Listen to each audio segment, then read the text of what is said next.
Indonesia is a unique language family. The diaspora of this language family covers more than half of the world, from Madagascar in the west to the Easter Island in the east, and from Taiwan to Micronesia in the north to New Zealand in the south. This is a language family with the largest distribution area in the world before colonialization by the West.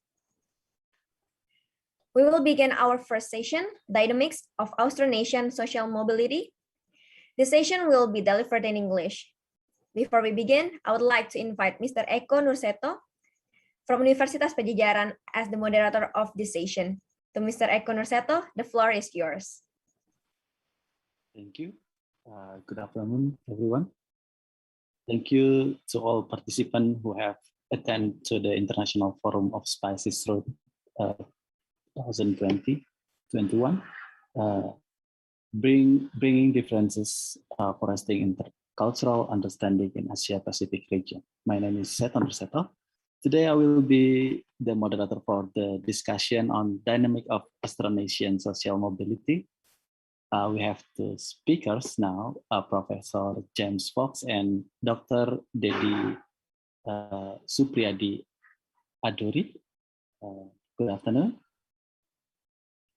And allow me to read the curriculum vitae of the speakers. First is Professor James Fox is an emeritus professor at Australian National University, where he has held an appointment since 1975. He served as the director of Research School of Pacific and Asian Studies from the August 1998 until the end of February 2006. He is currently chair of the NU Emeritus Faculty International Secretary at the Academy of the Social Science in Australia and president of ASEAN Association of Social Science Research Council and adjunct professor in anthropology at the University of Indonesia in Jakarta. Good afternoon, Professor James Fox. Can you hear me? Yes, I can hear you. Oh, okay, yeah. I'm here. Okay, thank you. Professor Fox has carried anthropology and historical research in Indonesia and more generally on the Asian Pacific. This research has focused on the comparative ethnography of the region, its social and religious system, and its resource management and environmental history. Much of this research has been policy directed. Specific study has been devoted to the study of Christianity in Eastern Indonesia and the development of Islam on Java for decades. He has written and published on the comparative study of semantic parallelism and on the comparative study of the Austronesian speaking peoples at the NU. Prof. Fox has survived the PhD research for over 60 doctoral students. And the Professor Fox publication include the following books. Jangan. Many. Jangan. Yeah. Thank you, boss. Thank you, Professor. Okay, and the second speaker is Dr. Dedi Supriyadi Aduri, has over 20 years of experience in research on social conflict, ethnicity, marine research management, governance, community-based, and fisheries conflict, post-disaster coastal, and community development and Masyarakat. In the last 10 years, he also involved in studies on coastal communities and climate change, as well as studies on cultural heritage management in Indonesia. Other than from formal education at Department of Anthropology, Research School of Pacific and Asian Studies, the Australia National University in New Canberra, Australia. His accumulated knowledge on the above issue took the experience as the coordinator of the Marine Studies group at the Research Center from the Society Culture Indonesian Institute of Science in Jakarta and various fellowship program he has practiced. The latter includes fellowship at the Research Management in Asian Pacific program, RMIP, at the NU, Wageningen University and Research Center in the Netherlands, Research Institute for Human and Nature, Kyoto, Refugee Study Center, Oxford University, and 2 years postdoctoral fellowship at the Policy, Economic, and Social Science discipline, World Peace Center in Penang, Malaysia, and 2.5 year science position in the same institution in terms of region. He has started his work in Maluku, Eastern Indonesia since 1990, which is continue until presently. He also within his study to cover many places in Indonesia, such as Papua, East and West Nusa Tenggara, Poso, East Kalimantan, Bali, Jawa, Bangka Belitung, Riau, Aceh, Lombok, Sumbawa, and current position is Senior Researcher, Researcher Center for Society and Culture in Indonesian Institute of Science, Jakarta. Good afternoon, Dr. Dedi. Selamat siang, Mas Ardian. Selamat siang. Yeah, Dr. Dedi has written many publications. Also, the last publication is Gender in Tuna Value Case Study from Indonesia and Solomon Island, and then coping with COVID, the rapid spread of COVID-19 has introduced multiple challenges in the life of small-scale fishers in Indonesia and the human relationship with our ocean planet. And in 2021, coping or adapting experience of food and nutrition insecurity in specialist fishing household in Komodo District, Eastern Indonesia. Selamat siang, Pak Dedi. Siang. Okay, now times for our speaker to sharing their knowledge and their research about the dynamic of Austronesian social mobility. But saya dapat bisikan dari panitia karena mayoritas banyak yang peserta yang hadir adalah Indonesia. Dapat bisikan boleh loh kalau mau presentasi dalam bahasa. Okay, so Professor James Fox, time is yours. All right. Terima kasih. Nanti saya harus sharing screen. Okay. Ini dia. Sebentar.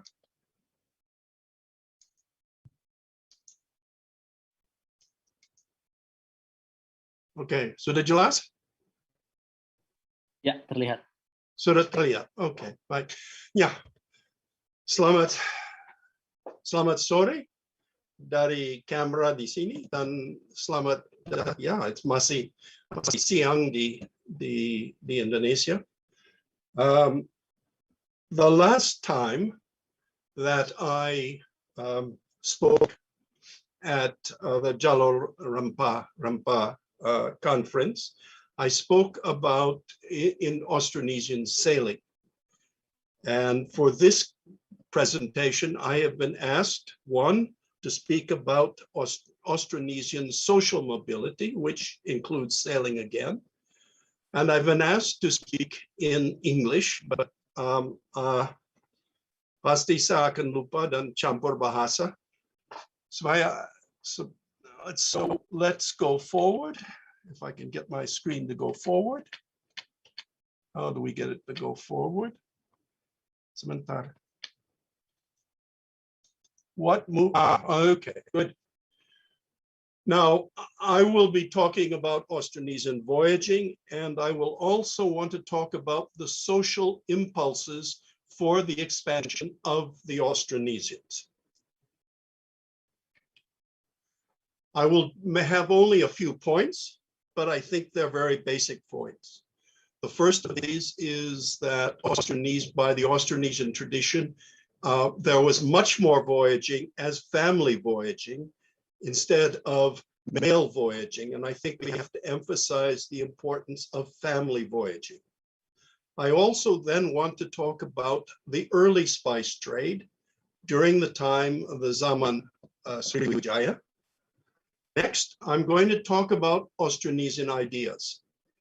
The idea of path and journey, then the idea of origin and ancestry, and then I will speak about the idea of the founder phenomena. Now, those are all related, and I hope that there is some coherence in my presentation. First of all, let me emphasize the idea of family voyaging. Family voyaging was critical for the Austronesians, for the movement of the Austronesians. And in contemporary terms, let's think about this as the Bajo Laut model, because the Bajo Laut, the Sama Bajo, are one population all through Eastern Indonesia who still do move primarily as family voyaging. And that's a very important factor in their life. Another photograph, this is one from Borneo, but this is again of a larger boat, but you can see it is a family voyage. Now, if we take this idea of family voyaging, the voyaging of men and women together, we can look and try to understand the earliest spice trade that existed. And this was the movement of very high value commodities to Africa and to Arabia for eventual transmission to the Mediterranean world. And the two products were cinnamon, kayu manis, and pepper, lada. They were high value and could be stored and transported, well transported over long distances. When we look at this transportation, we see it was using the same technology that characterized the Austronesians wherever they traveled. And it had two main elements. First, the outrigger, single or double outrigger, and what I call the lete sail, or the tripod sail, the sea surfing sail, which you can see here in this photograph. This is a photograph of what's called a lacana on the coast of Madagascar. That technology was what transported the Austronesians all the way to Africa. And it is a technology that remains there in Madagascar to this day. When we look specifically and try to understand what was going on, it becomes more speculative, and it requires all sorts of different ways of approaching to understand what's going on. One of the interesting things is that because of the connection to Manyan, the language of Manyan in Borneo, Malagasy is related to Manyan, is most closely related to Manyan.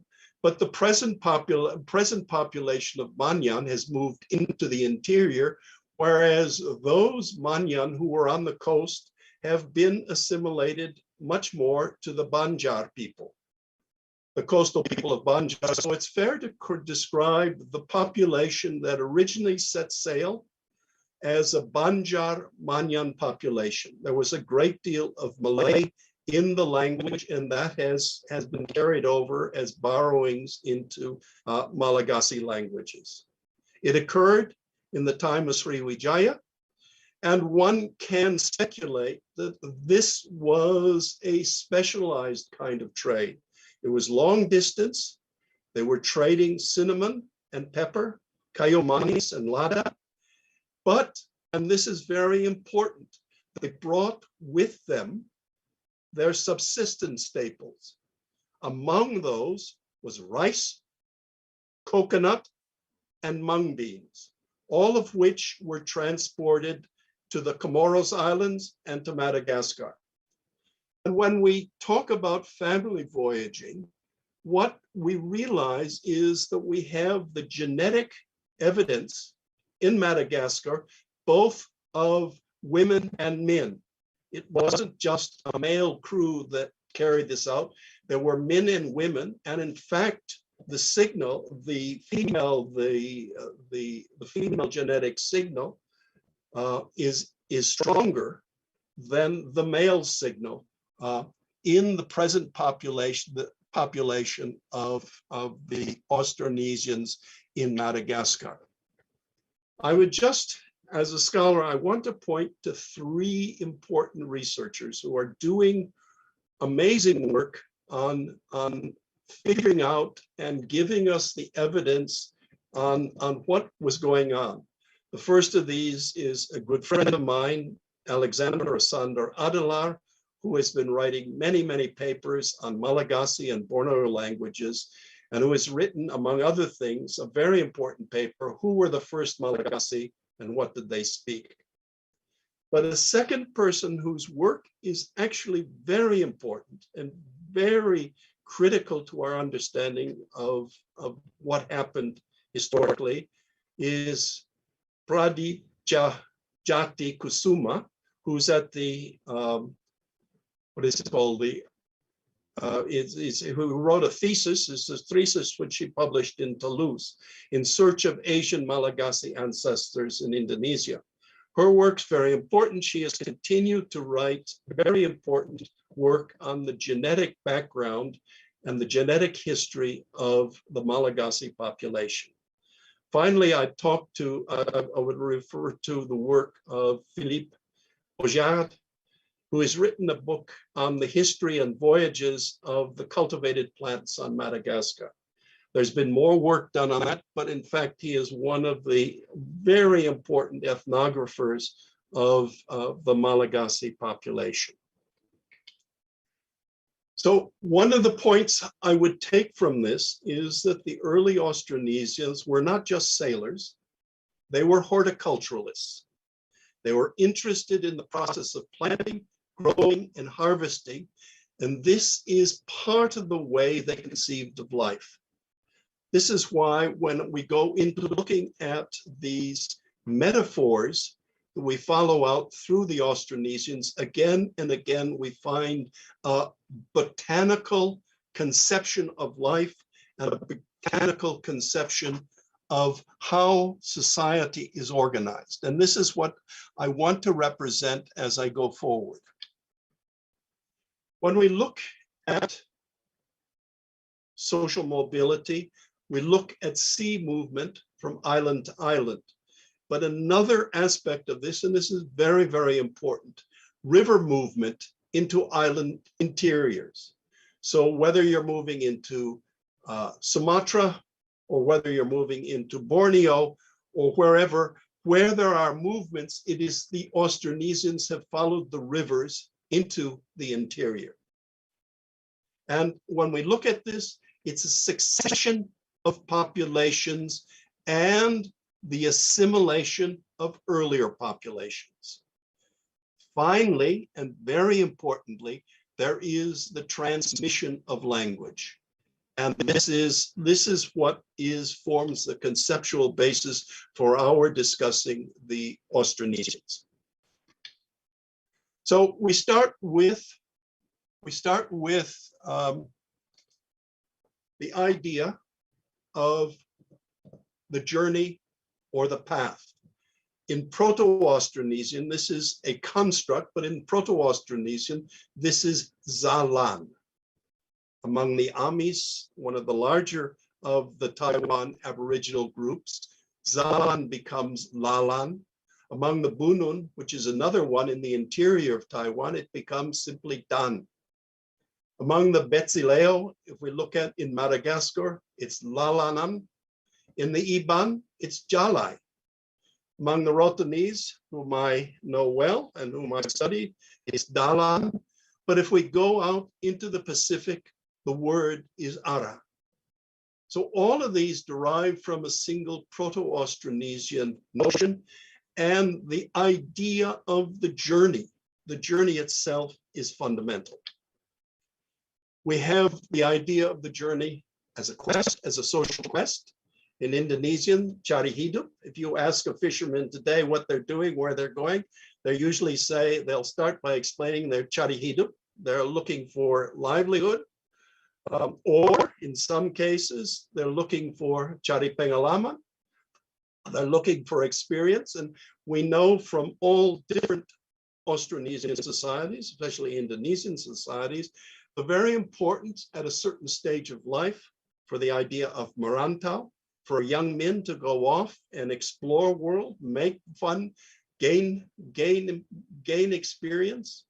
The same idea among the Iban is called bajalai, which again is based on that word for journey or path. There's also very common, and this is almost, you could say, the primary literary theme in much of the folk literature of the Austronesians is cari istri. You look for a spouse, or in more important things, when you cari nama, where you are looking for the importance of advancing your name and your reputation and your authority. But all of those physical journeys are one aspect of the idea of the journey. The most, in some ways, in terms of Austronesians, the most important journey is the spiritual journey. When, in many Austronesian societies, when someone dies, it is believed that they board the ship of the dead and they sail to the west, or they sail to some part, some island, so that the spiritual journey is a journey to the afterworld. Equally important among Austronesians who do trance, the spiritual journey involves going into the heavens and following a very important spiritual path. I would say if one looks at the bulk of the literature and the ideas of the journey, the spiritual journey is as important as the physical journey among Austronesians. Now, we'll look at some key botanic metaphors for origin and ancestry. Here I have note three Proto-Austronesian, in other words, these are basic Austronesian ideas that are found in many societies, many of the cultures, Austronesian cultures. The first one is the idea of pukun, which means a trunk, a base, a source, a center.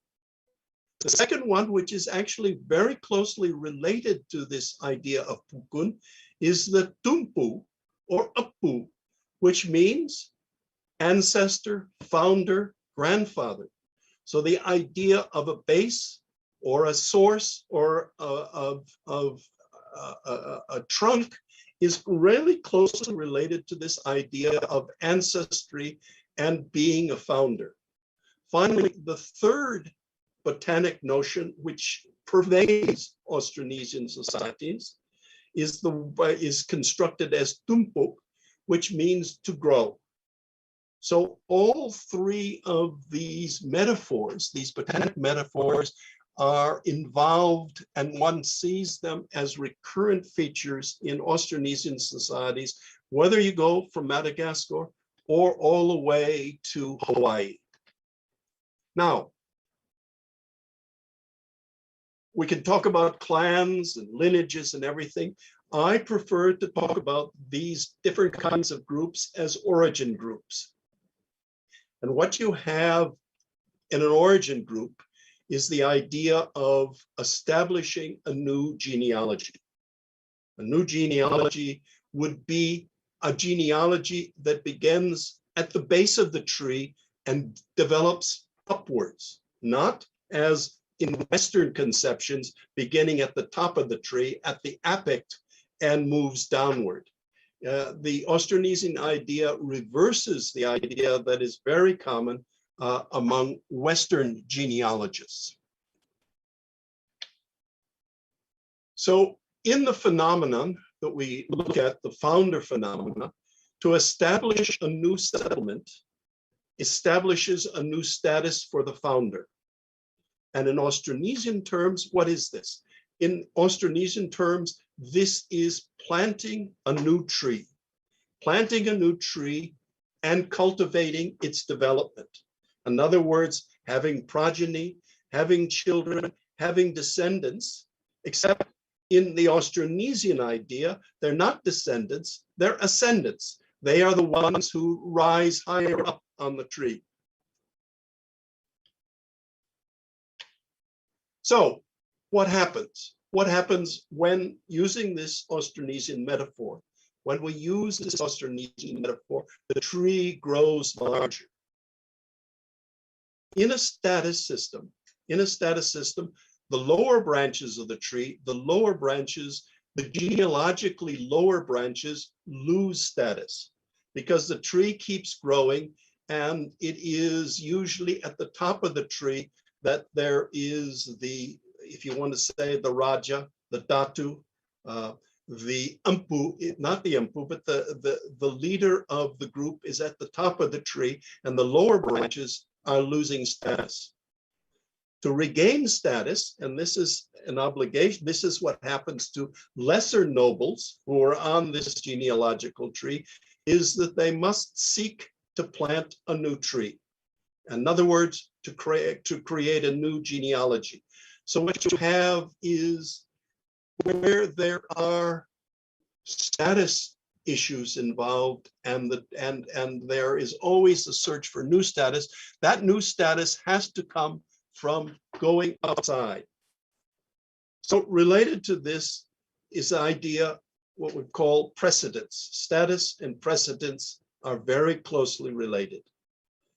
Their status precedence is involved in almost every expression of social discussion in Austronesian languages. Even something as simple as kakak-adik, that differentiates between a kaka and an adik, an elder and a younger.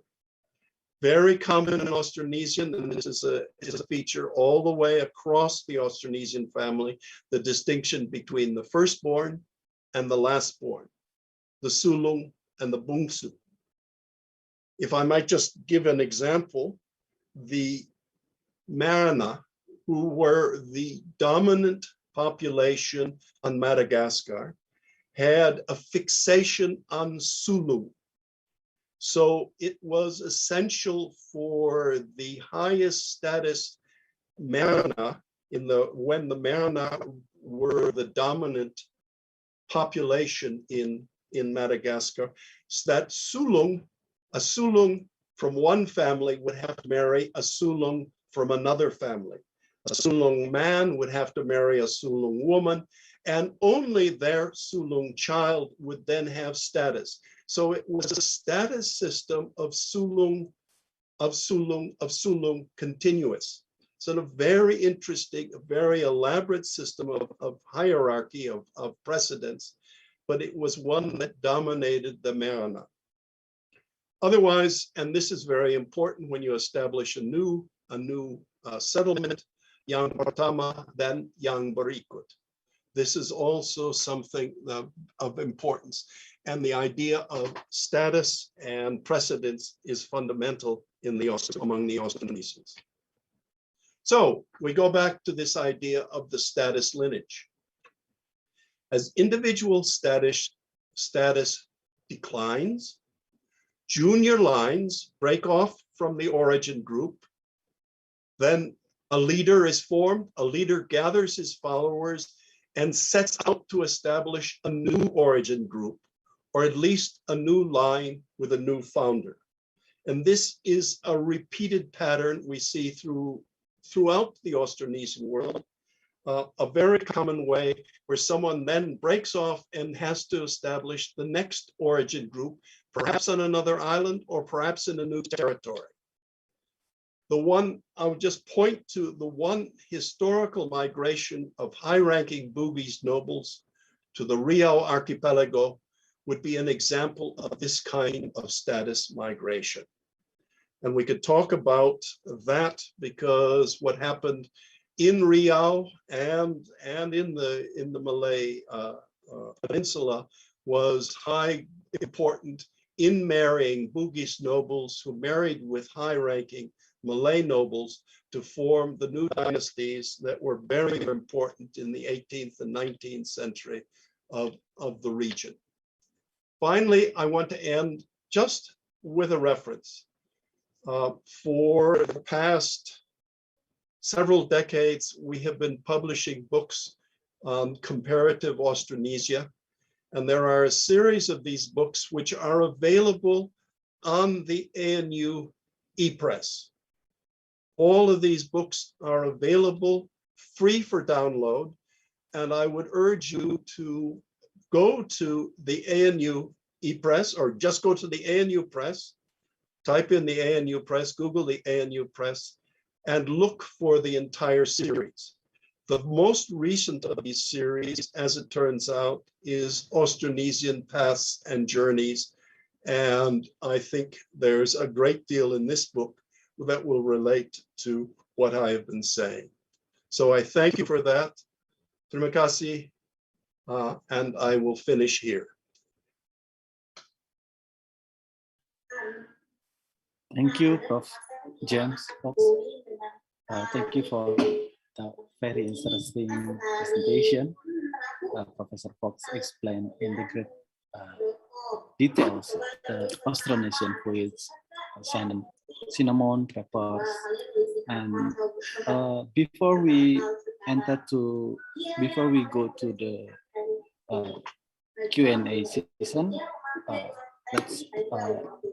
we go to Dr. Dedi for the presentation. Time is yours. Terima kasih, Mas Ardian. Please allow me to share the screen. My screen. Yeah. Do you see it already? Yeah. Okay. Selamat sore, good afternoon, or good day, everyone. Because I believe you are in different time zones, so good day may be a proper greeting term here. Yeah, I'll mix English and Bahasa. I don't know if I speak mostly in Bahasa. Whether I will make a fair treatment to those who are from non-Indonesian speaking countries. Yeah, but sorry if I do so. Of course, my talk will not be as exciting as Pak Jim, but I would like to just follow up what Pak Jim has brilliantly presented by giving a small examples of what is the Austronesians look like in terms of spatial and social mobilities. And in that regard, I would like to provide some reflections from a special ethnic groups in Eastern Indonesia, that is Orang Kei. That's one point. The second point is that while Pak Jim has used several approaches in explaining the Austronesians, such as historical approach, linguistics, and genetic approach, I don't have capacity to use those approaches. So I just use one that I'm familiar with. It is also, in fact, learning from Pak Jim, that is looking at the narrative of origins. which is very prominent used by the Austronesian. So this is more or less what I'm going to talk, the introduction, telling you about what does narrative origin mean in terms of socio-cultural world of the Austronesians, particularly referring to the K people atau orang K. A brief one slide information of the K Islands and the people, and then narrative of origin and the social dynamics, social worlds of orang K, and some concluding remarks. So this is my introduction. Of course, I cannot avoid to talk about Pak James, not only because he is my guru, but it's because, as he mentioned, that he has published a series of the Austronesians based on his long and big projects on the Austronesians. Yeah.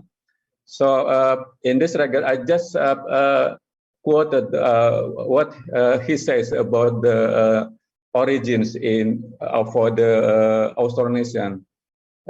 He says that among the Austronesians, the concerns with origins represent a vital orientations, a basic epistemological stance toward person and objects in the world. So in K Islands, that is more or less the same. The story of origin, which is narrated via an oral tradition, is called tom or tomb. They believe that the events mentioned in the tomb actually took place in the past. So for them, it's historical events. Yeah? These events are important because they explain the process of creations of their social world. In K, knowing one's origin is not only a matter of understanding history, but is also a matter of justifying one's position in relation to others. That is concerning, for example, who is ruling and who is ruled. In relation to ownership, it's a matter of who controls what, when, and where.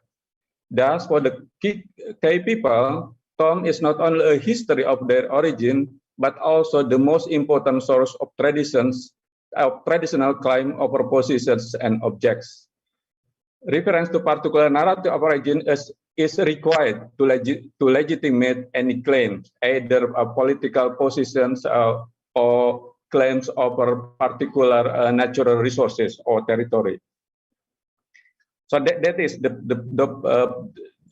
my tools in understanding the K Islands from the Austronesian perspective. So K Island is located just below the Kepala Burung, Papua, close to Aru Islands. If we blow up to a better image, a bigger image, this is more or less the K archipelago. So there are about 3 major islands, K Besar, Dula, and K Kecil, surrounded by a lot of small islands. Currently, it's the seat of Kota Tua with around 89,000 people, and Kabupaten Maluku Tenggara about 128,000 people. So let's start talking about narrative of origins. If you look at the narrative of origins in K Islands, we can categorize. It's quite loose categories, and it's not exclusive typology. Yeah, but more or less we can differentiate 3 different type of narrative. The first type is narrative that recounts the meeting of immigrants with the native inhabitant of the K Islands.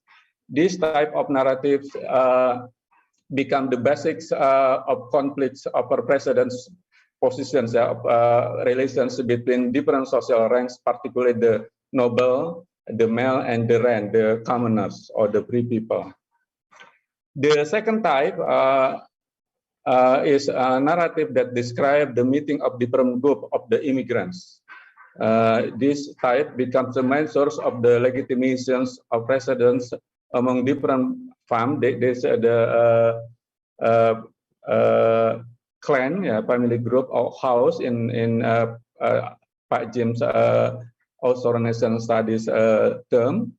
of the same social rank, particularly the male. So that is the group of people who are controlling both political and territorial domains.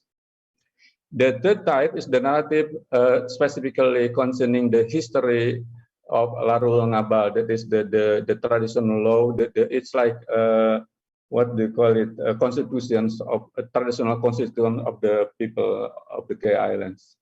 This narrative is the basis or the foundation of that of K Adat law. So this is the basis of the ethic and also the basic of the distributions of the Mioti, and the basis of the claim of ethnicity as being Orang K.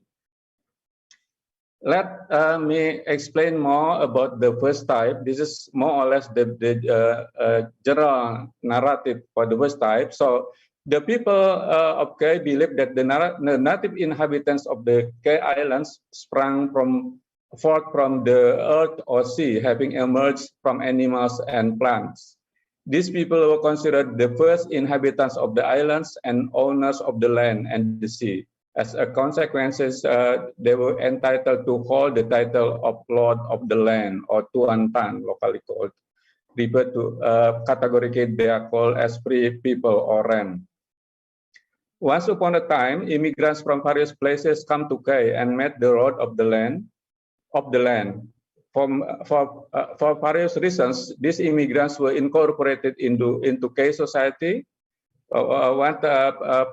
Elders who wrote a kind of unpublished book with the title of The History of the K Tradition, note that various versions of these narratives consider the immigrants to be smart, brave, and rich, and other, better characteristic. This characteristic led them to win various physical tests and contests of spirituality against the native inhabitants. Some Persians even mentioned that due to these superior traits, the native inhabitant invited the immigrants to live together with them and surrendered their territory and lives to be governed by the immigrants. As the installed government leaders, traditional government leaders, they are categorically called the male or the noble.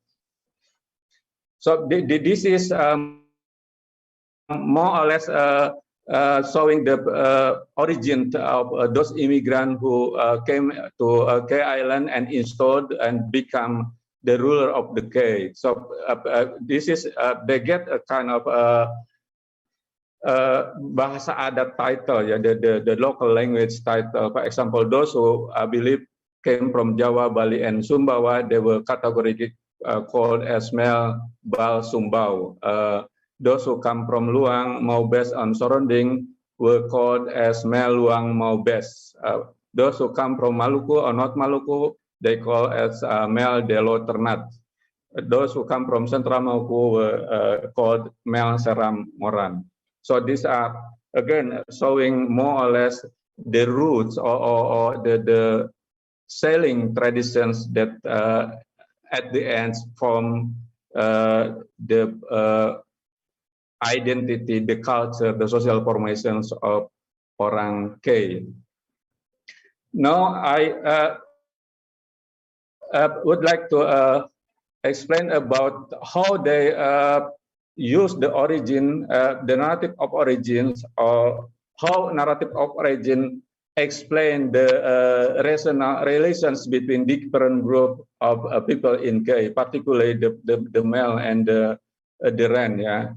So based on the reading of the interpretation from the narrative of origins, that the relation between the Ren as Tuan Tan or Tuan Tanah or Lord of the Land, and the male as a village political leader takes a precedence relations, meaning that each in a leading position in their own domain. When they are talking about territory, for example, how they can distribute their territory to particular families or group of people, or questions about the boundaries of the traditional domains, the territorial boundaries of traditional domain. For example, it is in the hands of Tuan Tanah. So he is leading on the discussions on a matter related to territorial domain.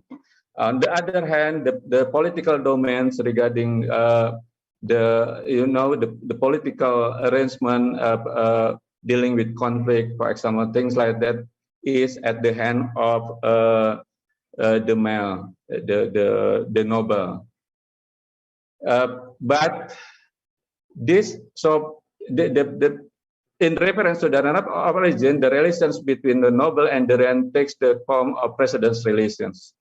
But as the time go on, when the Dutch came in and controlled the people, the territory, and the people, although they applied the indirect rule, constructed the governance system above the traditional system, so there's no intersection between the two systems. Nonetheless, they involved in the appointment of traditional leader, and also the fact that the people of K also use their affiliation with the Dutch officials to gain power somehow, to win the contestation among themselves. So, but go back to the Dutch involvement in appointing local leaders. So, in the traditional system, as I explained earlier, in the governance system, they differentiate between territorial governance and political governance. These are two separate domains and controlled by different leaders.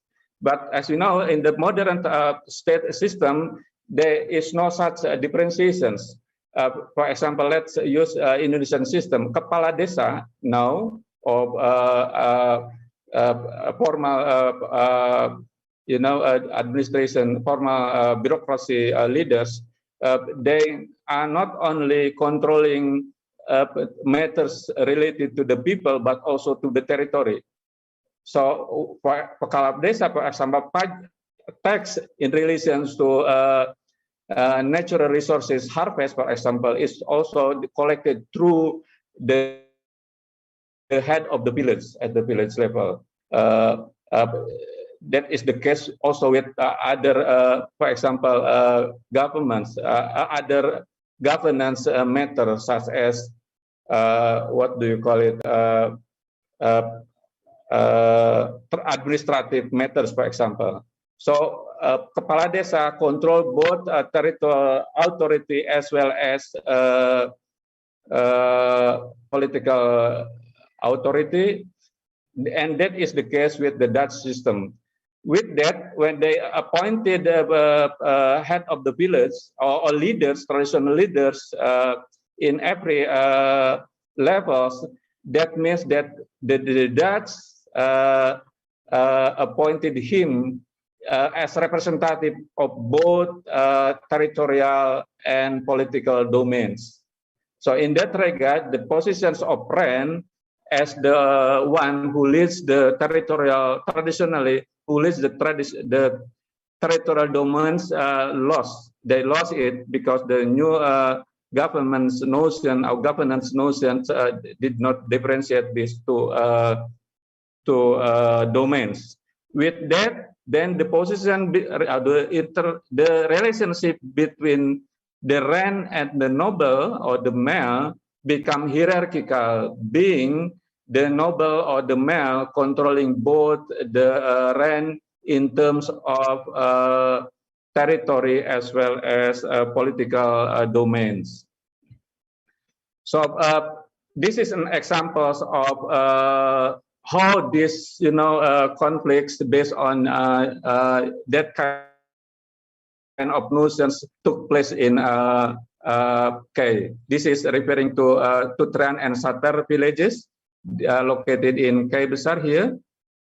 So Satar villages were burned down in 1988 because the people of Tutran believe, again referring to first referring to their narrative of origins, that Satar locations, Satar territory, or locally called as Petuanan, should be under their control. In fact, in the political sense, the Tutrean people also believe that Sater should be under the control of the Tutrean noble people. With that, the Tutrean noble sent a representative of their noble to sit as the village head of Sater village. But on the other hand, the Ren of the Sater believed that as a Ren, as a free people, and also as Tuan Tanah, this guy, this old elder, showing actually the battle mat and also the what do you call it, tempat sirih pinang, as a token that they are he and his clans is a legitimate Tuan Tanah. With that, they claim that they have a right to govern their own territory as well as govern their own political domain as a village. Again, this conflict started in 1910, were brought out and still continued until I was doing my video at that time, 1997, and the decisions by the Dutch and the Indonesian government all were declined by either part of Tutrean or Sater villages. The reason is because at least from Sater village point of view, this decision is not fair because the decision was discussed only by the noble, which is associated with the government, either Dutch government who appointed the noble to menyidangkan, to decide this conflict, and then even during Indonesian government system, most the leading position at the kabupaten level are under the hands of the noble, so they don't see it as a fair decisions. Okay, now the last example is the last type is the story of Larwul Ngaba, which is the basis story used as the for their claim of the Hukum Laur Magal, that is the the traditional undang-undang dasar, what do you call it, constitutions, and also the basis of the constructions of two meoti, that is the kelompok 5 and kelompok 9, which at the end is also the basis of the the creations of ethnic identity as Orang Ke. So the narrative goes as follows. The narrative begins with Kasdew and Jangra, 2 persons from Bali. After being installed within by the acceptance of the natives, Kasdew and Jangra, who then held the title of the Grid or Hilaai, each developed their own domain in Ohoifur, the present Latuan village on the Kei Kecil Islands, and Ler Ohoi Lim on Kei Besar Island. The social situation in Kei was in disorder at that time, with crime, incest, and other immoral acts occurring on a daily basis. Stimulated by these circumstances, Tebut, the son of Kasdew, attempted to unite some Hilaya around this domain. He held a meeting with Hilaai from 9 domains. The meeting declared a law called the Law of Red Blood or Hukum Larwul. This name derived from Lar, which means blood, and Wul, red, which was the blood of a buffalo slaughtered during the meeting. The blood was a sign of the oath spoken by the 9 Hilaai that they had come to an agreement to uphold the Hukum Ngaba. The 9 Hilaai were the origin members of the 9 group or Lor Siwa. Similar story also taken place in Kei Besar. Jangra held a meeting attended by the 5 villages of the hamlet of Hilaai.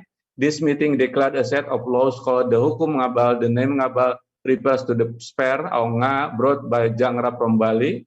On this occasion, Jangra slaughtered a whale or lor and distributed it to the Hilaai from Fair, Nerong, Uat, Tutrean, and Raharin, who got the head, stomach, tail, fin, and teeth respectively. These 5 Hilaai were the core member of the 5 groups. So each group disseminated this law, the Larwul and Ngabal. At the same time, they also recruited the new membership. So it's become two different spirit group, the Lorelim and Lorelabai, which was characterized as an opposing and conflicting,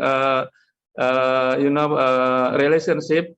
But at one particular time, they come to an agreement, over truths. Then they kind of get-togethers, combine both Larwul and Ngabal as a single entity of laws, become the basic undang-undang dasar, traditional undang-undang dasar of the K people.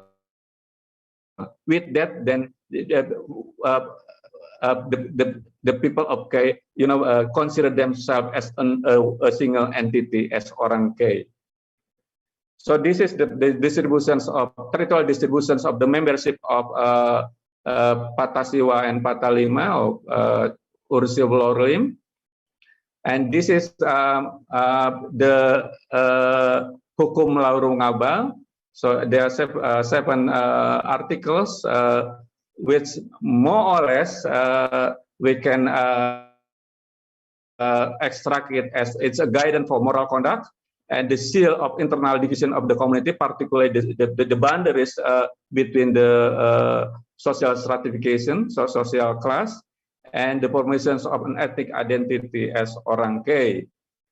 This is my last slide as a conclusive remarks.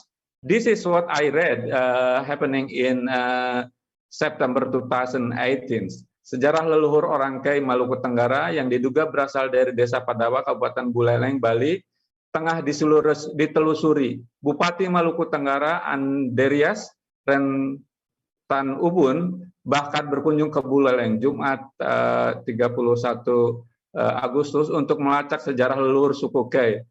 Rencananya rombongan akan melakukan penelitian.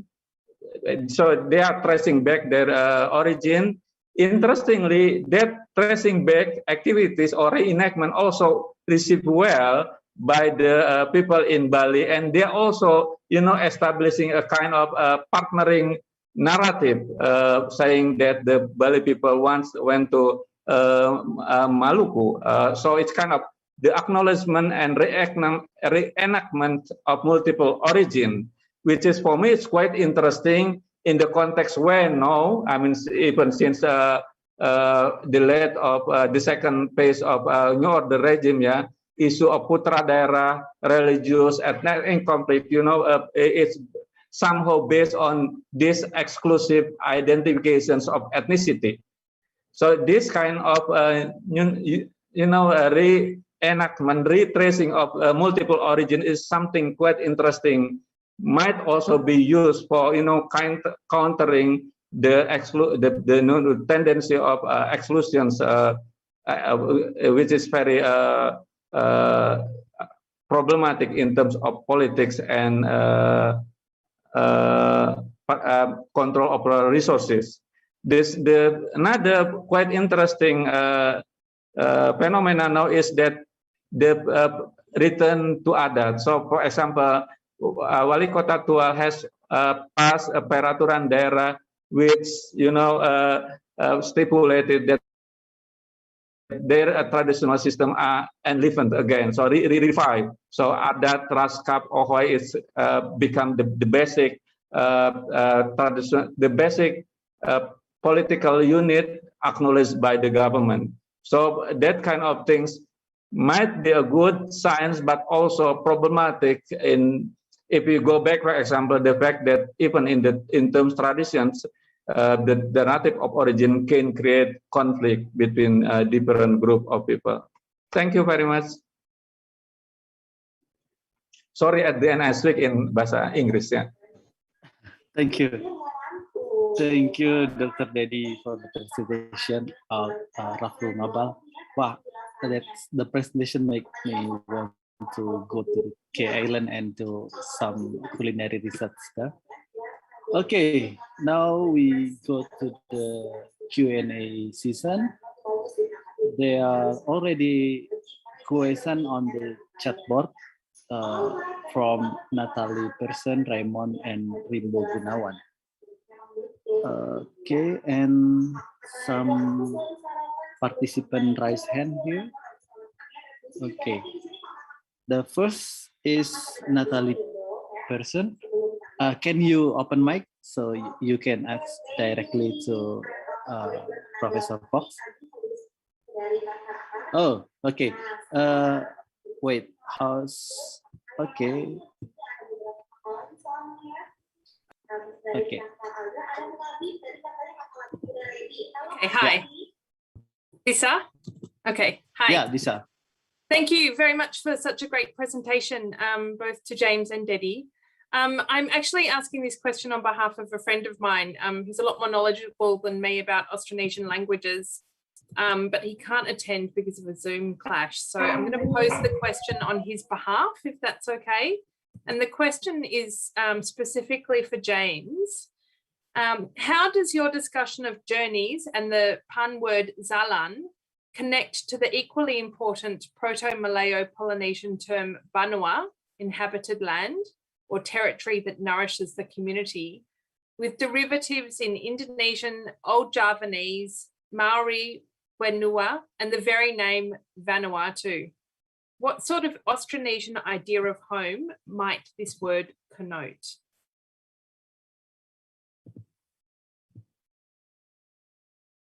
Are you on mute, Okay. James? Okay, thank you. Pak James still mute. Hello, Prof. James. Okay,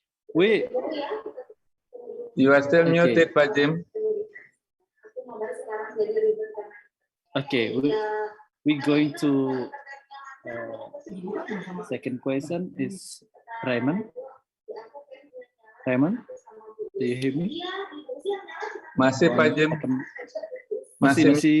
Masih mute, Pak. Okay, okay. Okay. I couldn't control my mute. And that's bad for me when I can't speak. All right. This is a very good question. It's the kind of question I like. It's a very broad Austronesian question.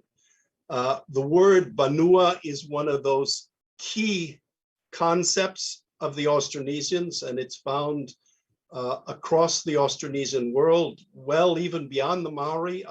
It's a very common, almost all of Fiji is divided into banua. Banua is a very important idea in Fiji as well as in Old Java and elsewhere. It's also related to other forms like nua. And I would say what it connotes is a inhabited space, which then could mean a community, a land, a domain, an entire society, an island, and has all of these connotations that link land or place with people.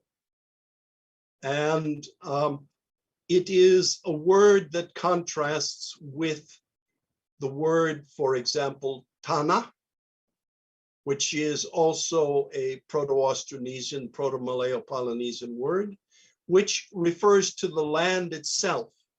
Tanah is not necessarily an inhabited land. One of the interesting things is the Toraja people. For the Toraja, banua is confined, it's the word for the house. It's a very interesting, restricted idea of banua, but banua means house, I think, in traditional Toraja society.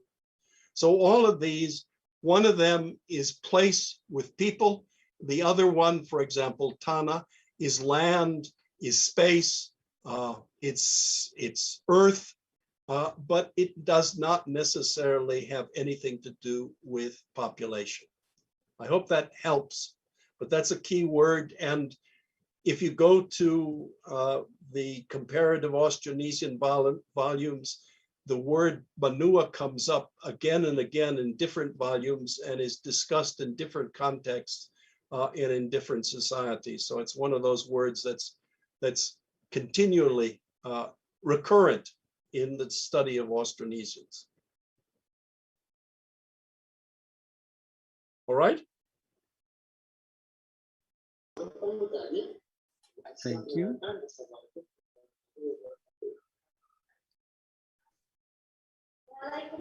Yeah, that's great. Thank you, James. Thanks so much. Thank you, Natalie. Thank you, Prof. James.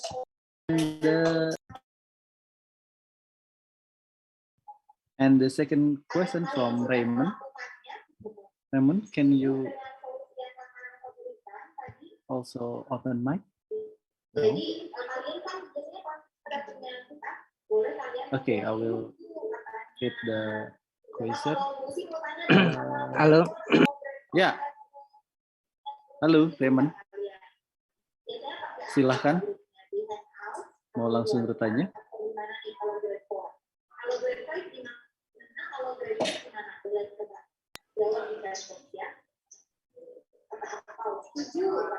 Okay, I will read the question. Pak Jim, does family voyaging bring food and beverage? One of the tradition beverage was called tuak. Tuak now it is tuak. Is there any same name on the some region passed by the Austronesian? You mentioned about coconut.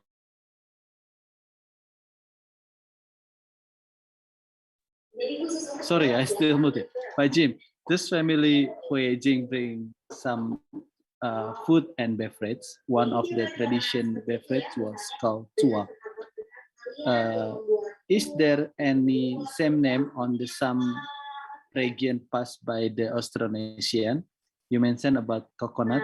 Tuak is also made from coconut.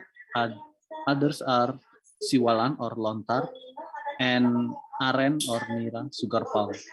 Thank you. That's the question from Raymond. All right.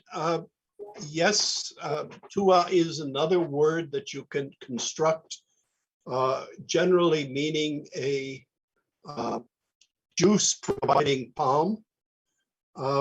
And it's very important in the traditions. Oh dear, I've lost. In the traditions of the Austronesians.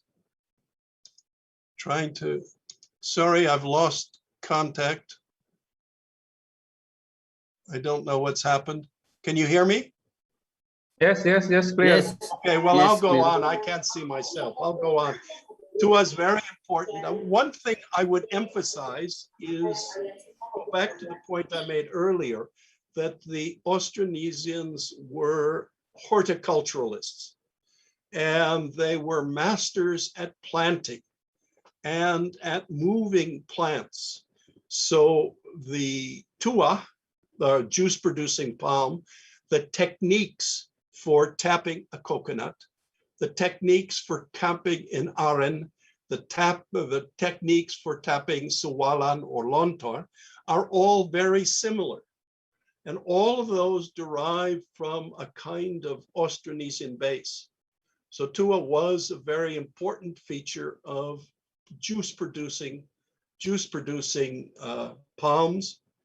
And also the word was then transferred to different kinds of juices, including some of the fermented juices of the Austronesians. It's a start, but the importance of palms and the cultivation of palms is very crucial to the Austronesians.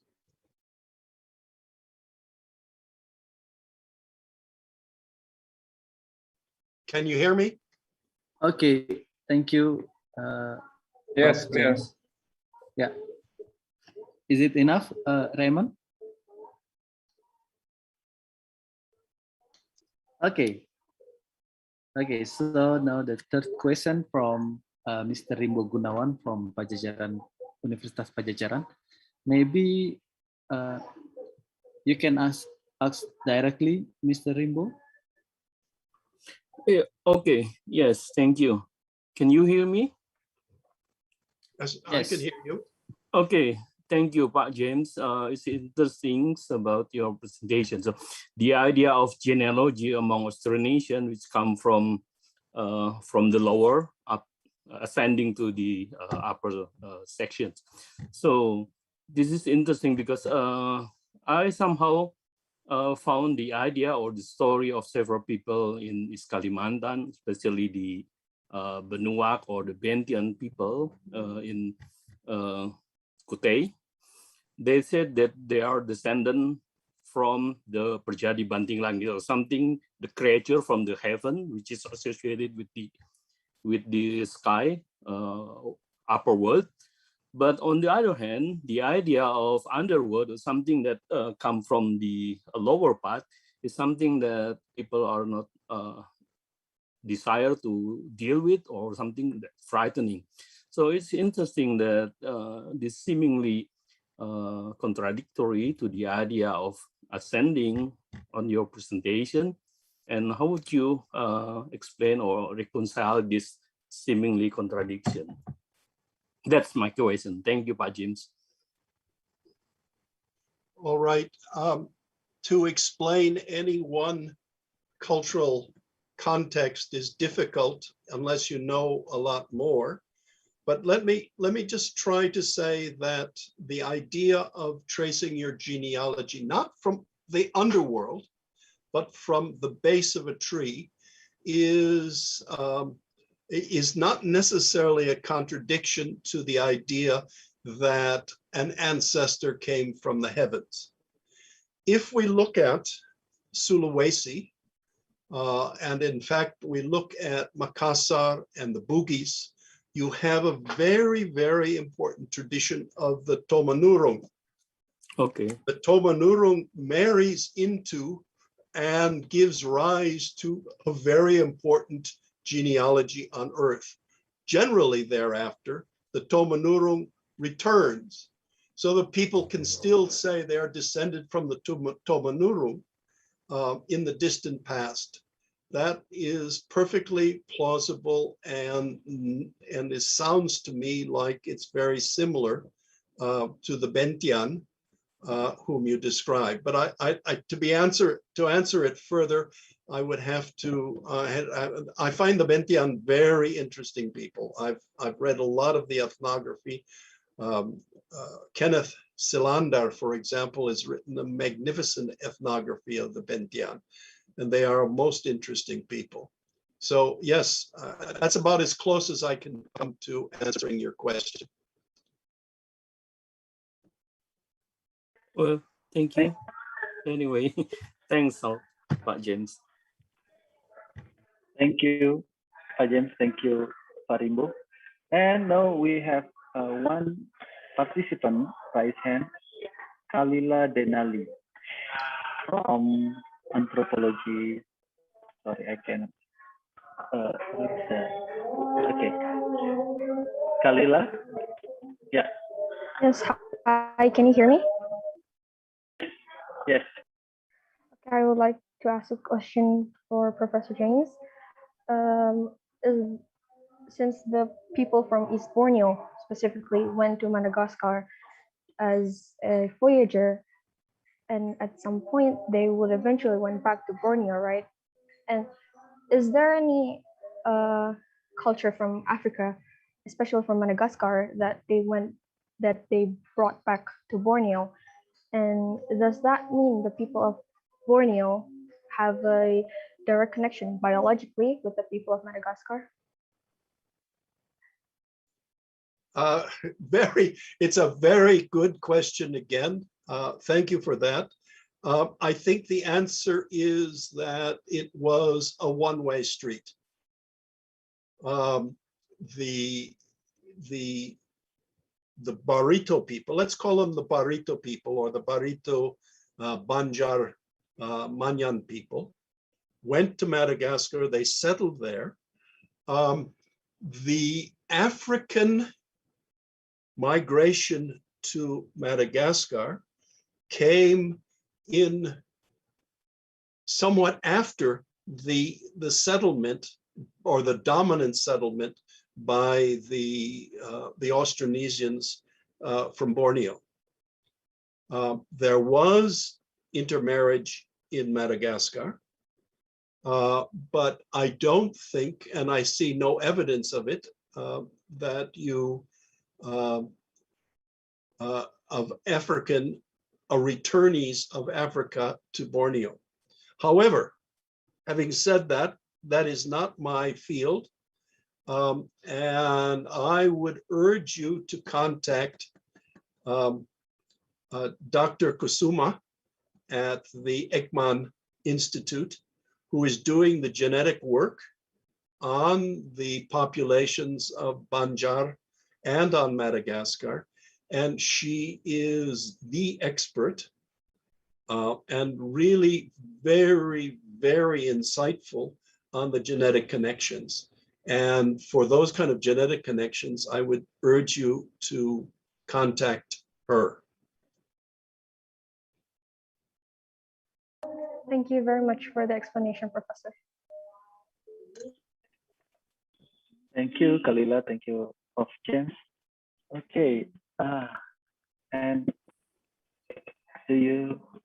we still have questions? We have almost, it's almost 2 p.m. Oh, Bu Mira Pakan, silahkan. Thank you, Professor James. I want to know about your opinions about the Toraja peoples and Bugis people, that they the two ethnies have mythos the same, Tomanurun.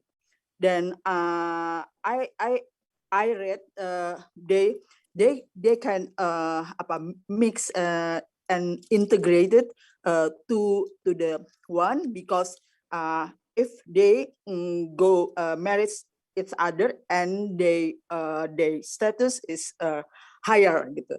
And but nowadays there is changes gitu about the correlation about the religion and politics and ethics. I want to know about your opinion about these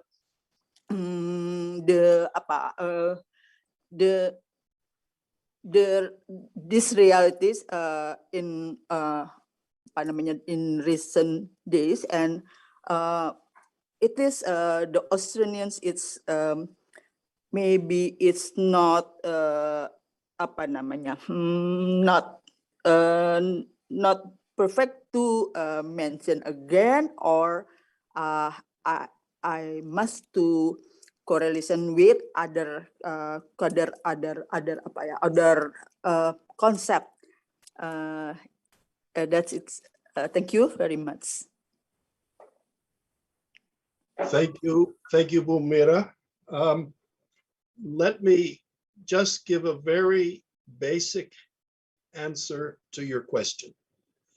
If we look at it from a linguistic perspective or a socio-linguistic perspective, the Toraja people and the Bugis people are closely related.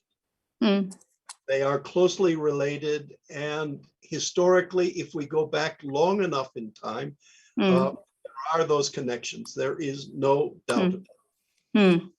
But what we see now is a whole set of other factors, and you mentioned the primary factor. I think the primary factor is religion.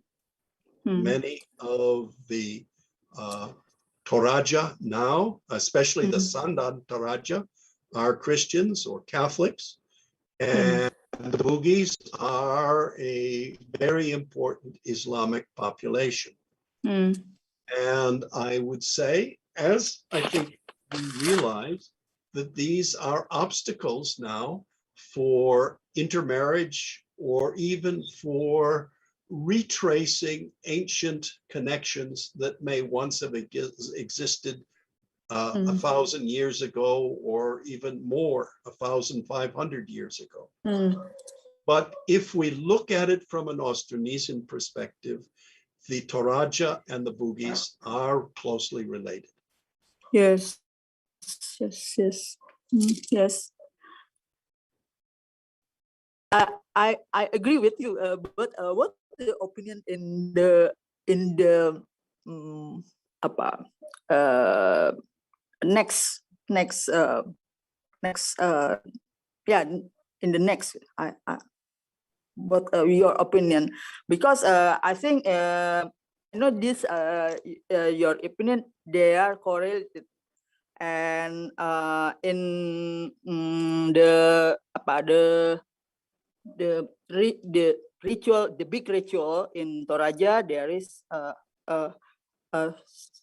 some families is always to invite their relation from Bugis and other section in South Sulawesi, that they are correlated in their ancestor Tomanurun, this Tomanurun. Then it's but for me it's very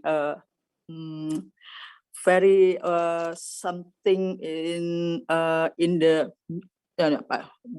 next how we can trace, or we must to take another another concept to related this this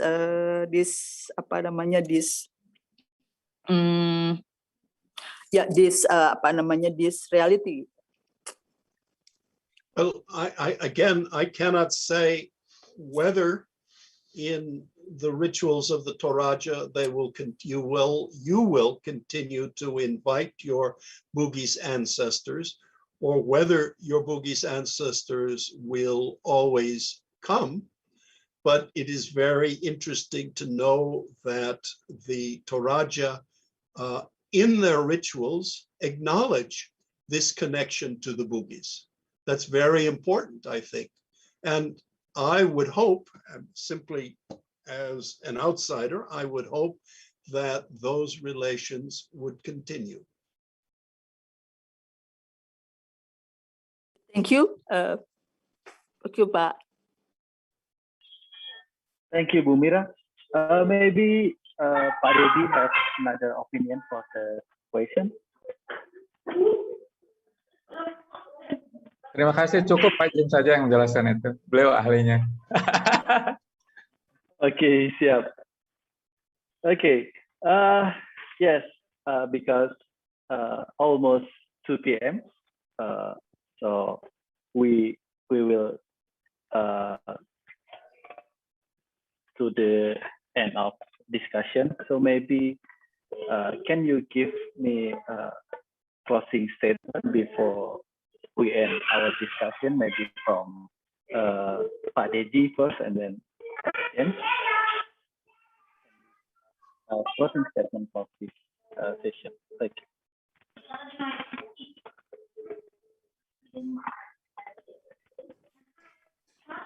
Pak Jim dulu atau saya dulu? Pak Dedi dulu. Monggo Pak Dedi. Oke, saya bahasa Indonesia aja ya sebagai penutupnya. Saya cenderung membawa kajian-kajian seperti ini ke dalam dunia kontemporer ya, untuk melihat apa sih kemudian yang bisa kita pakai, kita manfaatkan dari pemahaman kita tentang realitas ini. Nah, dalam konteks itu saya menjadi sangat menaruh perhatian dan concern juga dengan gejala-gejala baru seperti yang saya sebutkan di penutup presentasi saya. Jadi ada usaha meretracing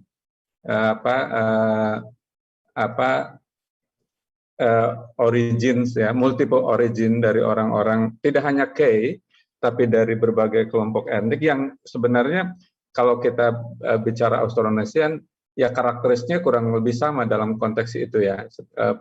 Mereka berasal dari tempat-tempat yang berbeda, kemudian bertemu di satu lokasi, kemudian ada proses sosial mengikuti itu. Nah, gerakan seperti itu menurut saya akan bisa dipakai untuk sedikit meng-counter politik identitas yang cenderung bergerak ke dalam paham-paham eksklusifnya. SARA dijadikan sebagai instrumen untuk memperebutkan kekuasaan politik dan penguasaan sumber daya alam. Sementara gejala-gejala yang tracing back the origins, yang ujungnya ke multiple origin itu menurut saya bisa dimanfaatkan untuk menstimulasi kesadaran akan pluralisme, bahwa sebenarnya we are not strangers each other. Kita bercampur darahnya dan bercampur social culture-nya juga satu sama lain. Tidak ada cukup basis dari perspektif seperti itu untuk saling menihilkan kelompok-kelompok yang lain. Saya ingin mengarahkan pada diskusi-diskusi kita ke depan ke arah seperti itu. Terima kasih. Thank you, Pak Dedi. Before we go to Prof. James, we have one question about K from Andre Damaledo. Pak Dedi, greeting from Kupang. Thank you for your great presentation. Could you say something more about relationship between K besar and K kecil, or K and Maluku, or other Eastern Indonesia island from the nation of descendants? Thank you. Mungkin bisa dijawab. Oke. Baik. Kalau kembali ke naratif of origin ya, K besar dan K kecil tidak ada secara spesifik differentiations. Mereka masih ada dalam cerita-cerita yang men-trigger dinamika internal di identitas kekayaan itu sendiri. Kalau kita lihat misalnya tadi Patasiwa Patalima itu mix, dia tidak eksklusif, misalnya Kai besar Patalima kemudian Kai kecil Siwa gitu, tidak, tapi dicampur. Jadi menurut saya secara tradisi tidak ada distinctions yang nyata di antara Kai besar dan Kai kecil. Tetapi dalam konteks luarnya kita bisa melihat relasi-relasi yang terkait dengan naratif of origin, posisi misalnya Seram sebagai sumber dari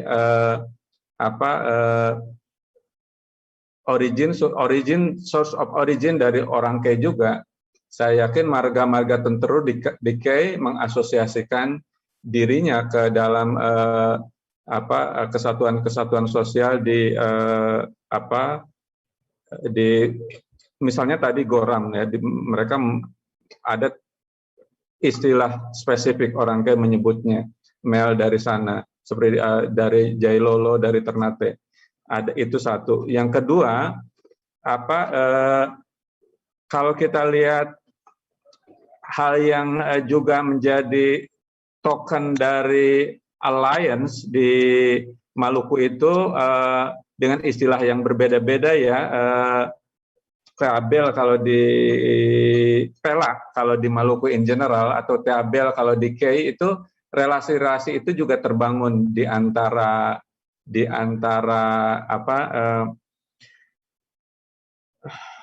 orang K dengan orang-orang luar.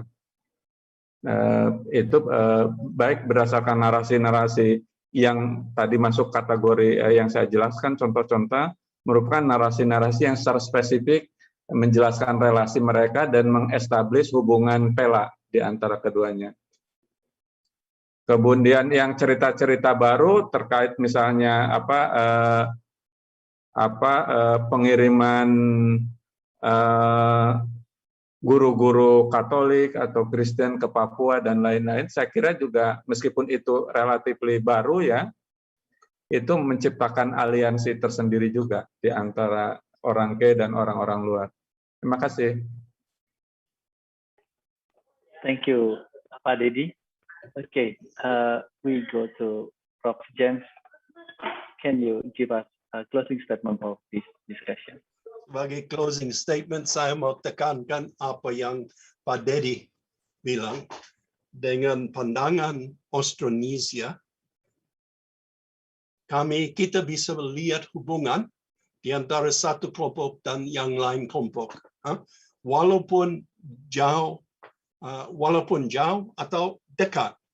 Dan dengan itu pandangan, kita bisa kaitkan relasi yang baik.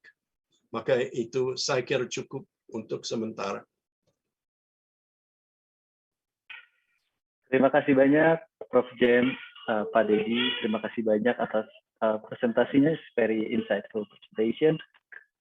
So now we end this discussion and thank you for the time. Assalamualaikum warahmatullahi wabarakatuh. I listen to MC. Thank you. Waalaikumsalam warahmatullahi wabarakatuh. Terima kasih Mas Seto. Once again, thank you very much to Mr. Seto as the moderator, also to the honorable speakers, Mr. James and Mr. Dedi, and also all the participants. It was a very insightful discussion regarding Austronesian social mobility. We're going to move to the next session. The second session will outline the wealth of underwater heritage in the Southeast Asian region. From the coastal, marine, river, and the Great Lake environments. The number of underwater heritage sites detected so far indicates that Southeast Asia has been an important region in the course of history. Experts and contributing speakers can mutually enrich data about important findings that show the importance of this underwater heritage as the marker of civilization. We will begin our second session, Maritime Culture Underwater Heritage. The session will be delivered in English. Before we begin, I would like to invite Mrs. Widya Nayati from Universitas Gajah Mada as the moderator of this session. To Mrs. Widya Nayati, the floor is yours. Thank you. Yeah, thank you, the MC. I'm very happy to be here with all the participants. More than 100 people join these activities, and I would like to introduce myself. That my name is Widya Nayati. I am archaeologist from Archaeology Department, Universitas Gajah Mada, and and I have right now for orang-orang hebat di arkeologi maritim, the greatest person in arkeologi maritim. They are all my friends. We always meet at the conferences and in many places, and we always join together and we share together. And right now, in this event, we are going to share something about the underwater archaeology. Well, anyway, today I'm so really happy with you all, and I hope that all of you in a good condition and in a good health, because I'm from Jogja right now. I'm in Jogja right now, and the situation is right now, the COVID is going up and up again. So it's really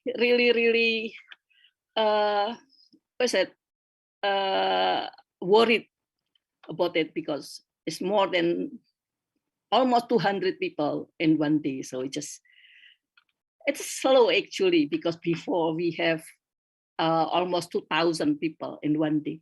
Anyway, I would like to say that I have 4 presenters. Dr. Jun Kimura, are you there, Jun? Yes, I am. Hi, how are you? Yeah, good. Glad to see you. Yeah, good to see you. It's a good screen, Vita. Yeah, and I would like to say that Dr. Jun is a university and is a commerce member. Then secondly, I have Dr. Natalie Person. Hi there. Hi, Sydney. How is Sydney? Nat? Hi, Widya. Yeah, we're in lockdown in Sydney, but it's okay. Yeah, we're doing well. Okay. Good to be here.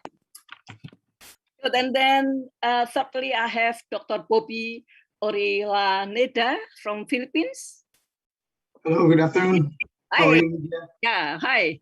Nice to see you. And then another one, the last one, I have Nia Nailul Hasanah Ridwan. Are you from Padang, Nia? Or in From Jakarta? Madura Island, Pak. Madura Island. So it's From another office. So it's very difficult to guess about Nia, because Nia actually her office is in is in Padang, but right now she's speaking from Madura Island. So anyway, well, ladies and gentlemen, I have 4 speakers, and I hope that each of the speaker will talk for 20 minutes, talking about how rich of underwater archaeology in the past. It's talking about the trading and what how people, and for archaeologists it's okay if we found shipwreck, ceramics, and so on, but for others we have to share about it. So firstly, I would like to ask Natalie first, and then secondly I would like June will talk about it. Then the thirdly, Bobby, and last speaker will be Nia. Hope that all the speaker agree about my choice, because just thinking about the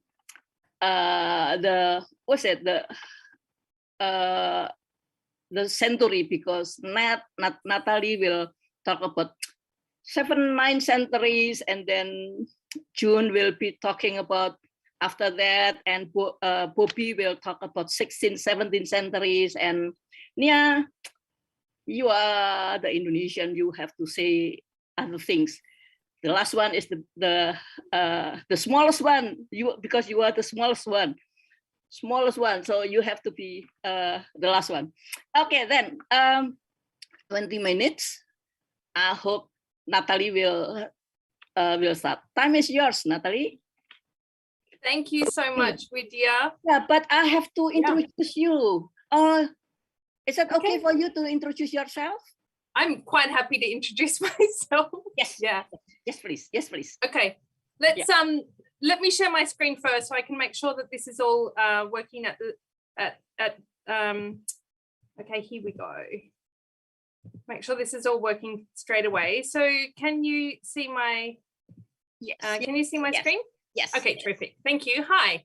Widya, thank you so much. It's lovely to be in a session chaired by you, and to be joined by friends, including June, Bobby, and Nia.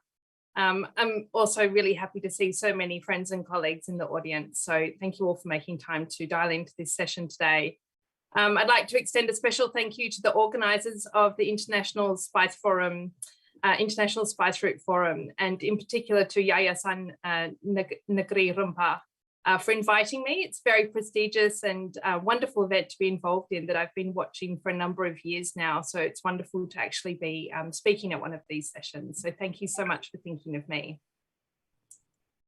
We normally begin in Australia, it's customary to begin with an acknowledgement of country. So I would like to acknowledge that I'm based on Bidjigal land and the Gadigal lands, and the Sydney Southeast Asia, which I work for, is located on these Gadigal lands of the Eora Nation. I'd like to acknowledge the tradition of custodianship and the law of the country on which the University of Sydney is based and on which I am zooming to you from today. And I would like to pay my respects to elders past and present who have cared for these lands and these waters. So I work at the Sydney Southeast Asia Centre at the University of Sydney, and my research is on underwater cultural heritage in Indonesia. Today, I'm going to be talking not about spices, but about another commonly traded commodity within and beyond the archipelago, namely ceramics. So I'm going to be looking at ceramics across their production lifetime, from clay to kiln to cargo. And I will do so with specific reference to a particular shipwreck that I've been focusing on as part of a major research project, and which forms the basis for my new book coming out next year with University of Hawaii Press. This shipwreck is called the Belitung, and it is no doubt familiar to all of you. I'd be surprised if you haven't heard of it. It sometimes goes by the name the Tung shipwreck as well. So this was a 9th century vessel that was found in Indonesian waters in 1998. It was carrying about 70,000 objects when it was wrecked, objects from Tang Dynasty China, mostly ceramics, but also a sprinkling of precious metals, gold, silver, bronze, lead, and organic materials as well. But the bulk of the cargo was ceramics. It wasn't a big ship. What you can see here is a replica of the Belitung. The replica is called the Jewel of Muscat. And the Belitung itself was about 19 to 21 meters in length and a width of about 6.5 to 8 meters. And I'm telling you this because it's just useful to put in context how relatively small the ship was compared with how many ceramics it was carrying. It really is quite astonishing. And that might be something that we come back to at the end of the talk, how they managed to fit so many objects on such a relatively small vessel. So spices were found on, this is of course the map of where the shipwreck was found. You can see Belitung Island here, Sumatra and Java to the south, and the Belitung shipwreck was found just off the northwest of Belitung Island. You can also see the Cirebon shipwreck down here, which Horst Liebner worked on, and a couple of other shipwrecks, the Intan and the Bakau, which were salvaged around the same time as the Belitung was. So, of course, spices were found on the Belitung shipwreck in the form of star anise, which you can see in this picture here, courtesy of Michael Flecker. And I'm very grateful to Michael for so generously providing many of the images for my talk and my book. Many other organic materials were found on this shipwreck as well, including resin, amber, nuts and seeds. But the primary cargo was, of course, ceramics. So of the estimated 70,000 objects transported by the Belitung, the overwhelming majority were Tang Dynasty ceramics, making this the largest and the most intact assemblage of 9th century Chinese ceramics ever found in a single location. The vast majority of these ceramics, over 95%, were from the kilns of Changsha in Hunan province in China. There were also experimental ceramics from Gongxian, including green splashed ware and 3 blue and white plates, fine white ware from the north of China, and jade-like celadon from Yue. So today I want to examine 3 stages in the life cycle of these ceramics. The first is clay, which is really an opportunity to think more about the natural resources and the raw materials that we use to make these ceramics. Second, I want to think about the kilns themselves and the sort of social organizing and the labor required to fire ceramics in 9th century China. Third, the cargo as finished products ready to be transported. These processes of manufacture and firing and loading onto boats took place in China, but as we know, the ship was found in Indonesia and most of the cargo is now owned by Singapore's Asian Civilization, or National Heritage Board, in fact, and it's on display at Singapore's Asian Civilization Museum.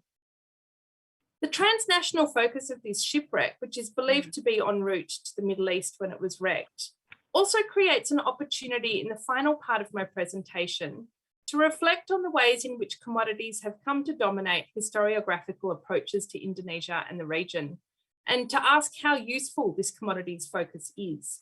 And finally, to question the implications of such an approach when it comes to thinking about the past and Indonesia's place within it.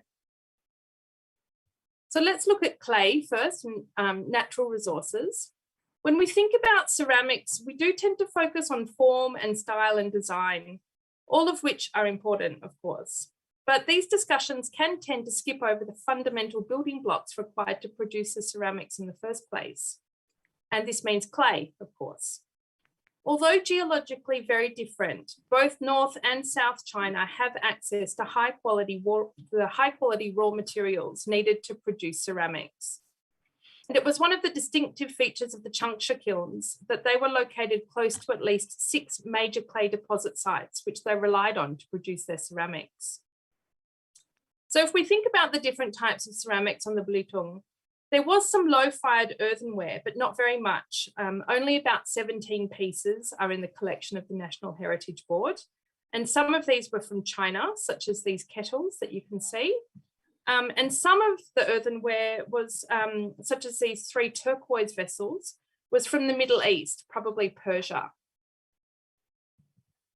Stoneware constituted the majority of the ceramics on the vessel. And so the Changsha ceramics were stoneware. The difference between earthenware and stoneware is mostly about the temperature that it's fired. Producing stoneware requires temperatures over 1,200 degrees Celsius and produces hard and dense ceramics that are somewhat coarse and greyish.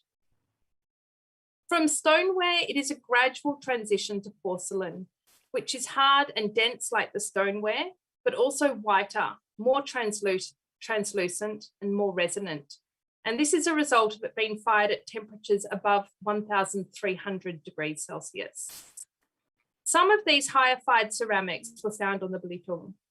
The whitewares from Jing and Jing, for example, have been described by Regina Kral as akin to porcelain. And indeed, they were fired at temperatures above 1,300 degrees Celsius. Kral describes them as having a remarkably fine, smooth body material of pure white colour, evenly covered with the thinnest layer of clear glaze, often with an attractive bluish tinge due to firing with wood in a reducing atmosphere. So as Kral suggests, making porcelain or porcelaneous ceramics required the development of wood-burning kilns that were capable of achieving and maintaining firing temperatures high enough to let these materials vitrify or melt into an impermeable hard substance. And of course, there was a lot of mastery and skills required to maintain these temperatures and to control them in such a way as to achieve that bluish tinge. Timber is also necessary to build the vessels that transported these ceramics, and we might hear more about this shipbuilding in the next session. Before we move on from raw materials, I just want to briefly mention cobalt with reference to the 3 blue and white stoneware sources from Gongxian that were found on the Belitung. And each of these featured a distinctive cobalt lozenge design. These sources were innovative both in their design and in their use of materials, and they remain the first and only intact vessels of high-fired underglazed stoneware painted in cobalt blue to be discovered and salvaged. It is the use of cobalt in these Chinese-made objects that is of particular interest. I've already mentioned the fine white vessels produced by the northern Chinese kilns of Jing and Jing. Potters in Basra in Iraq attempted to copy these white vessels, but without the pure white clay of northern China or the ability to fire their kilns at the high temperatures needed to produce porcelain, the Basra potters were instead compelled to coat their creations with an opaque white glaze. They added designs in cobalt, in the process forging a new path for Middle Eastern ceramics. Chinese potters then responded with their own version of these Middle Eastern blue and whites, using their own clay and their own firing techniques and importing cobalt from the Middle East.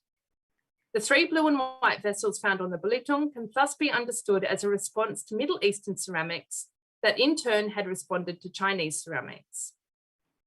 Scholars such as Geraldine Hung have described this as a call and response scenario involving materials, technologies, and styles that resulted in the creation of new experimental hybrids. Moving on now to think about kilns. One of the most interesting things about the Belitung cargo is that it was dominated by these underglazed decorated stoneware bowls from Changsha.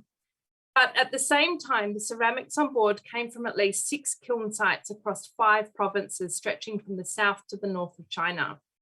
So there was one ceramic that dominated, but there was nevertheless a diversity of ceramics in the cargo. Approximately 65,000 of these were the ceramic bowls from the kilns of Changsha, located on a tributary of the Yangtze River in the south-central Chinese province of Hunan. The location on the river meant it was easy to ship the objects to seaports such as Yangzhou. There were also experimental green splashed wares from Gongxian, which is also where the blue and white plates were made. Exquisite white stonewares from Jing and Jing kilns in the north. Green stoneware like jade from Yue in southern China. and also from southern China with around 1,500 green stonewares from Guangdong province. These were massive, sturdy, functional containers for storage and transport. Some ceramics from the kilns of either Chaozhou or Meixian were echoes of the Yue prototypes. They were thickly potted and more coarsely grained, and they had a translucent crackled glaze that actually fared better underwater than did the finer Yue wares. What I want to focus on in this part, though, is the social organising required to produce 65,000 ceramics and arrange for them to be transported, traded and exchanged. This was production on a commercial scale, and there were structures in place to support that. So the Changsha bowls measure about 14 centimetres in diameter and about 5 centimetres in height, and they fit snugly into the palm of your hand. It is not hard to imagine 3 or 4 stacked on a shelf somewhere ready for use. One of the bowls was inscribed with a date equivalent to the 16th of July, 826, which is likely to be the date the bowl was manufactured and possibly also the year it was shipped. The bowls feature a polychrome underglaze with iron and copper pigments conjuring colours of ochre and green. Because the chemistry of glazes can react unpredictably to the firing process, the polychromatic colours and the consistency are evidence of the technical mastery of those who produce these bowls. Most, as you can see, share a similar decorative scheme. First, they were coated with a layer of plain slip, a common technique in ceramic production to increase consistency and strength. The 4 sides of the bowl's rims were then dipped in a dark brown wash, and this framed a free-form design painted in the centre of the bowl. Scholar Amanda Respes has done some really great work on these designs and motifs, a selection of which you can see here. And they include mountains, clouds, landscapes, animals. There's a sea monster, there's a picture of a man's face. Mostly though, these were motifs relating to nature. In particular, Respes draws attention to the presence of both Arabic and Persian inscriptions on some bowls. I'm not going to dwell on these today, other than to say that her work supports the belief that the bowls were designed for export and were made to order, and therefore that someone had not only placed the order, but that arrangements had been made to transport it. Instead, I'd like to turn to the work of Andrew Chittick, who has analysed the transformation of the Chinese ceramic industry in the 9th century. Chittick points to the large Arab and Persian diaspora in Yangzhou, the bustling port city I pointed out earlier, which was on the Yangtze River Delta and connected to the kilns of Changsha through a network of rivers. Large communities of Middle Easterners and others, including Malays, Indians and Chams, had lived and worked in Yangzhou and other Chinese port cities from at least the 7th century. They were perfectly positioned to commission these large orders. They were attuned to the Middle Eastern market and its desires, yet they were based in China, where they could observe production, and they played a pivotal role in the economic logic that propelled innovations in the Changsha kilns during the Tang Dynasty. Orders had to be sufficiently large for merchants to justify the investment of time and resources, and the risks, of course, associated with maritime trade. To maximise economic returns, they had to make the seasonal monsoon winds work for rather than against them. Chittick suggests that ships arrived with the southwest monsoon from April to August and departed with their cargo on the northeast monsoon from November until March. This meant that orders were placed and filled within months rather than years. Commissioned trade ceramics were made to order and only produced if a vessel was already waiting in port. Ned? Yeah. Another 2 minutes, please. Sure. Yeah, sorry. That's okay. These factors placed tremendous pressure on the kilns, which had to be capable of rapidly increasing the scale and the speed of their production. Skilled craftspeople, probably based in these households, constituted the core pool of labour. They worked the kilns year-round and had the technical knowledge and skills to throw the bowls, prepare the glazes, and maintain correct and consistent temperatures in the kiln. These households knew their value, and they marked their brand on the ceramics they produced. But there was a range of activities that required less expertise, such as sourcing raw materials and applying the slip, and maybe unloading and loading the kilns. Schittig suggests that to enable the kiln households to scale up production at such short notice, they turned to the agricultural sector, which could provide a large pool of labour between April, when the rice was sown, and October, when it was harvested. And this availability coincided almost exactly with the arrival and departure dates of the vessels for which the ceramics were intended. Now, Widya is hurrying me along, so I'm just going to dwell briefly on these ceramics as cargo. And you can see here how they were transported. So they were coiled helically inside these tall stoneware jars from Guangdong in the south, which may have already been used multiple times by that point. And up to 130 bowls could be stored in this way and transported. And others were stacked and tied with string or rope. And you can see an example of this still in situ here. And the bowls were probably padded with a type of organic bubble wrap, such as mung beans or rice straw. So there's a lot more to be said here about these sophisticated packing techniques, but it does testify to the mass production that is taking place in China in the 9th century. So I will move on. But just to note, it was these sophisticated packing techniques that enabled them to fit 70,000 objects into a vessel the size of the Belitung. So I'm going to wrap up now, but I want to conclude by just briefly reflecting on these commodities that we've been discussing over the past week: spices, silk, precious metals, and of course ceramics. And in particular, I think it's worth drawing attention to the implications of this commodity focus in the way we frame the past and Southeast Asia's place within it today. For a long time, and increasingly so, discussions about trade and exchange in Asia have been dominated by the idea of the Silk Road and its maritime equivalent, which are in turn mobilized by the geopolitical imperatives of the Belt and Road Initiative. The Spice Route Initiative is a much needed counterbalance to this narrative and provides many opportunities to further unpack the dominant narrative. And I think Tim Winter made a great point on Tuesday when he talked about the way that these the Silk Road and the Spice Route, the ceramic route, provide an opportunity for intercultural dialogue and connectivity by decentering the nation state and providing space for all nations to see themselves within these stories. Widya, just one more minute. I just want to raise some final questions about this commodity focus, because by focusing on spices rather than silk or ceramics, are we centering the so-called age of commerce within narratives of Indonesia? This is my question. I ask this because the significance of the spice route is inseparable from the 15th to 17th century period that saw the arrival of Europeans in increasing numbers in the Indonesian archipelago. So as productive as the spice route might be for decentering modern nation states within regional historic narratives, does it run the risk of replacing Sino-centric perspectives with European colonial ones? What are we leaving out if we focus on commodities and not, for example, the intangible practices of navigating, shipbuilding, packing a vessel? How can we reconcile pre-modern trade and spice in the archipelago with Indonesia's early modern experiences with colonialism, or with the high modern extractive economy of the 19th and 20th centuries? Does the concept of the spice route serve to universalize the so-called age of commerce, a period that really only lasted about 300 years?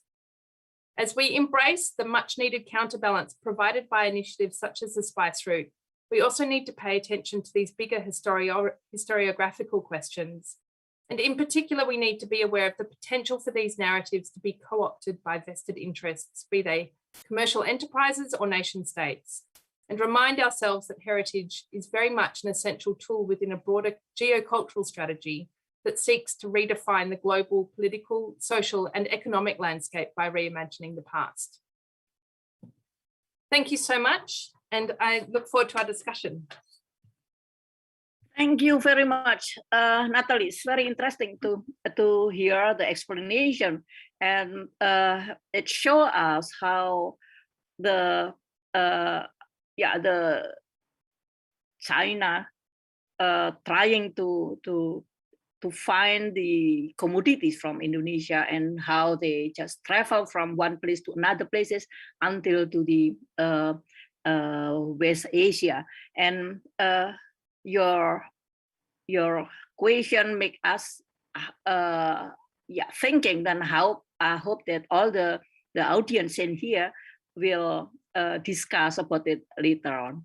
Thank you. And for the participant, I just want to say that Dr. Natalie Burton worked at the Sydney Southeast Asia Center at the University of Sydney.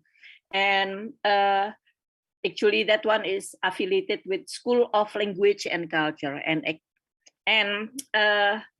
she speaks Bahasa Indonesia, so be careful with it, because she lived in Gajah Mada for sometimes learning Bahasa Indonesia. Is it right, Natalie? Ya, hati-hati, saya bisa mengerti ya. So it's easy for me to speak in Bahasa Indonesia if I got some difficulties in explaining something. Anyway, next speaker will be Dr. Jun Kimura. He is a maritime archaeologist and associate professor at Tokai University, and his experience in underwater archaeology is just like super. So cannot say anything about it. And then actually he write publication on naval battlefield archaeology of the lost Kubilaikan fleets and archaeology of East Asia shipbuilding tradition. And I hope Jun will explain something new from your experience and from your survey. And I hope 20 minutes for you, Jun, and please, time is yours, Jun. Hi, thank you, Rita. I actually made 27 slides, so I understand I have to go very quick. And thank you for organizer for me to be part of this important forum, and participants, ladies and gentlemen. And it's good to see my friends. And actually, I recognize many friends sent hello to me through chat function. So yeah, let me begin. Yes. Alrighty.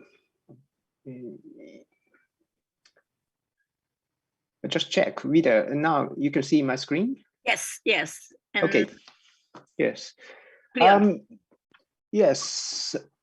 Talking about spice route, not myself, it's not expert, and I don't have a specific expertise on the spice, but I know it's as a shipwreck archaeologist, that the spice being important materials that being carried by a number of merchant ships through the histories, and we are not the only one that who have interest on this spice in referring to existing scholarships and literatures. I recognize that a few Japanese scholars did great jobs in the past that they did they did study on the trading spices, and you can see that the maps are showing that origin of some spices that I could refer to the book published in 1956.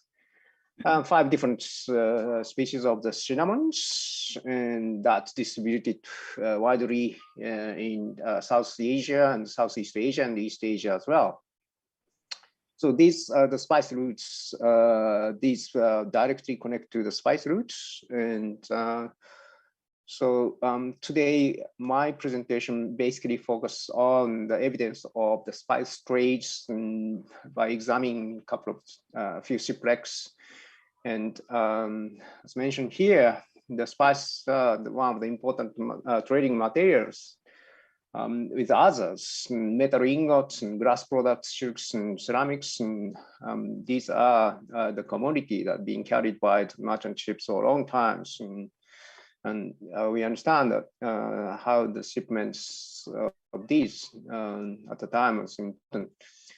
And spices are the botanical resources that being primarily traded as a medicine in East Asia over centuries, and the types of the botanical resources in herbal and wood. And of course, the usage changed, and as a medicine, and then as specific spices to preserve the food, and for some the botanical resources used in religious practice. And following that previous presentation, I also would like to emphasize that the fact when talking about that spice route, people always tend to talk that the involvement of European merchants on this spice trade. But by examining that Asian shipwrecks, we understand that the Asian merchants have played important roles on distributing the spices beyond the regions. That's my point that I'd like to emphasize in this presentation. So let's have a look at the distribution of spices from the perspective of the cross-region. And a number of spices originated from Southeast Asia that's transferred to Japan. If taking a look at the example of that 8th century Soshoin treasures, the Soshoin repository, some of you here, it's a famous World Heritage in Japan, and it's one of the wooden storehouse related to the Buddhism temple called the Todaiji in Nara. Nara is an ancient capital next to Kyoto.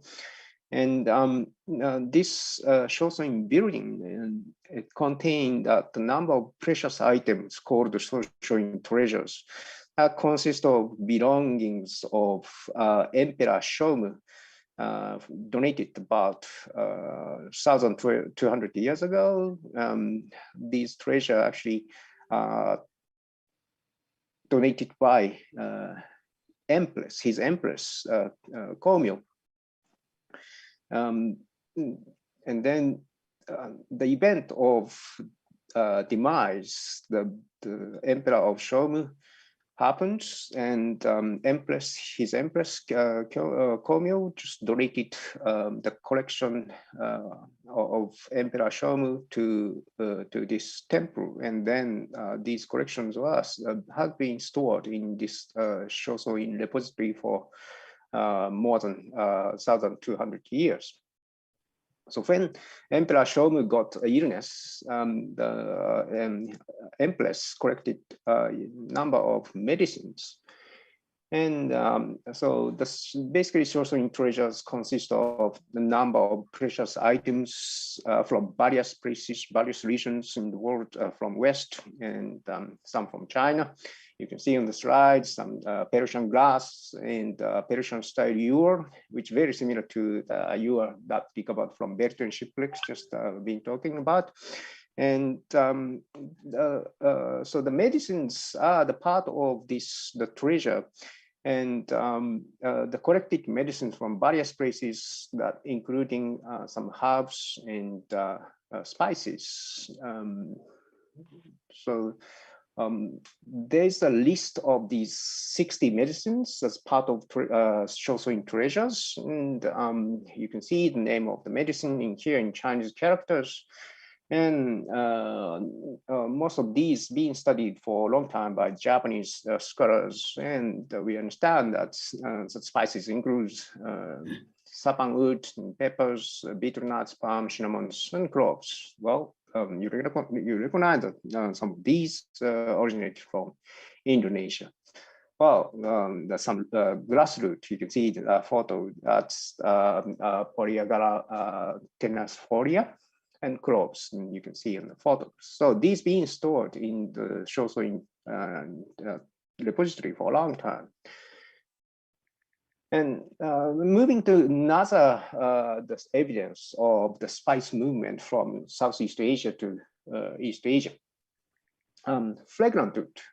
Well, it's not the typical spice, but it's also the important botanical sources that are being traded with spices. So looking at the Horyuji temple's treasure, where Horyuji is also the world heritage, and because it's world oldest surviving wooden architect in the world. And so the construction of the temples happened in 607, and in early 7th century, and some trading items from various places actually donated to this temple too. So the two sandalwood pieces that be considered as a part of treasures of Holy Temple, they have Paphlavi inscription incised on it and Sogdian bland. So these inscriptions and blands, we understand that Sogdian and Iranian language speaking groups are actually embarked on the trading of these materials. And these fragrant woods being used for presumably Buddhism practice as incense. Well, incense burners are also the popular trading materials between 7th and 9th century, and also in period onwards. So who shipped these items and what types of ships were used during this period, 7th to the 9th centuries? It's been transferred from Southeast Asia to East Asia for a long time. Of course, different types of ships are being embarked on these long distance trade, not only one ships, but multiple types of ships. From archaeological point of view, I'd say that we could identify at least two different types of ships. Well, by looking at the historical record, actually there are three major types of ships, but it's not clear this first type of ships can be identified as Indic, Brahmic, Hindic ships. This type of ships not very examined, so a bit of question.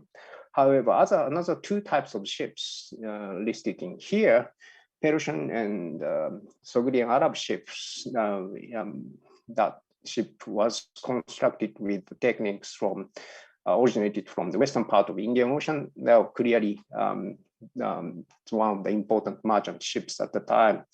Another type is the Kundun and Austronesian ship, Austronesian type of ship that been discovered also in Southeast Asia, as shown on this map.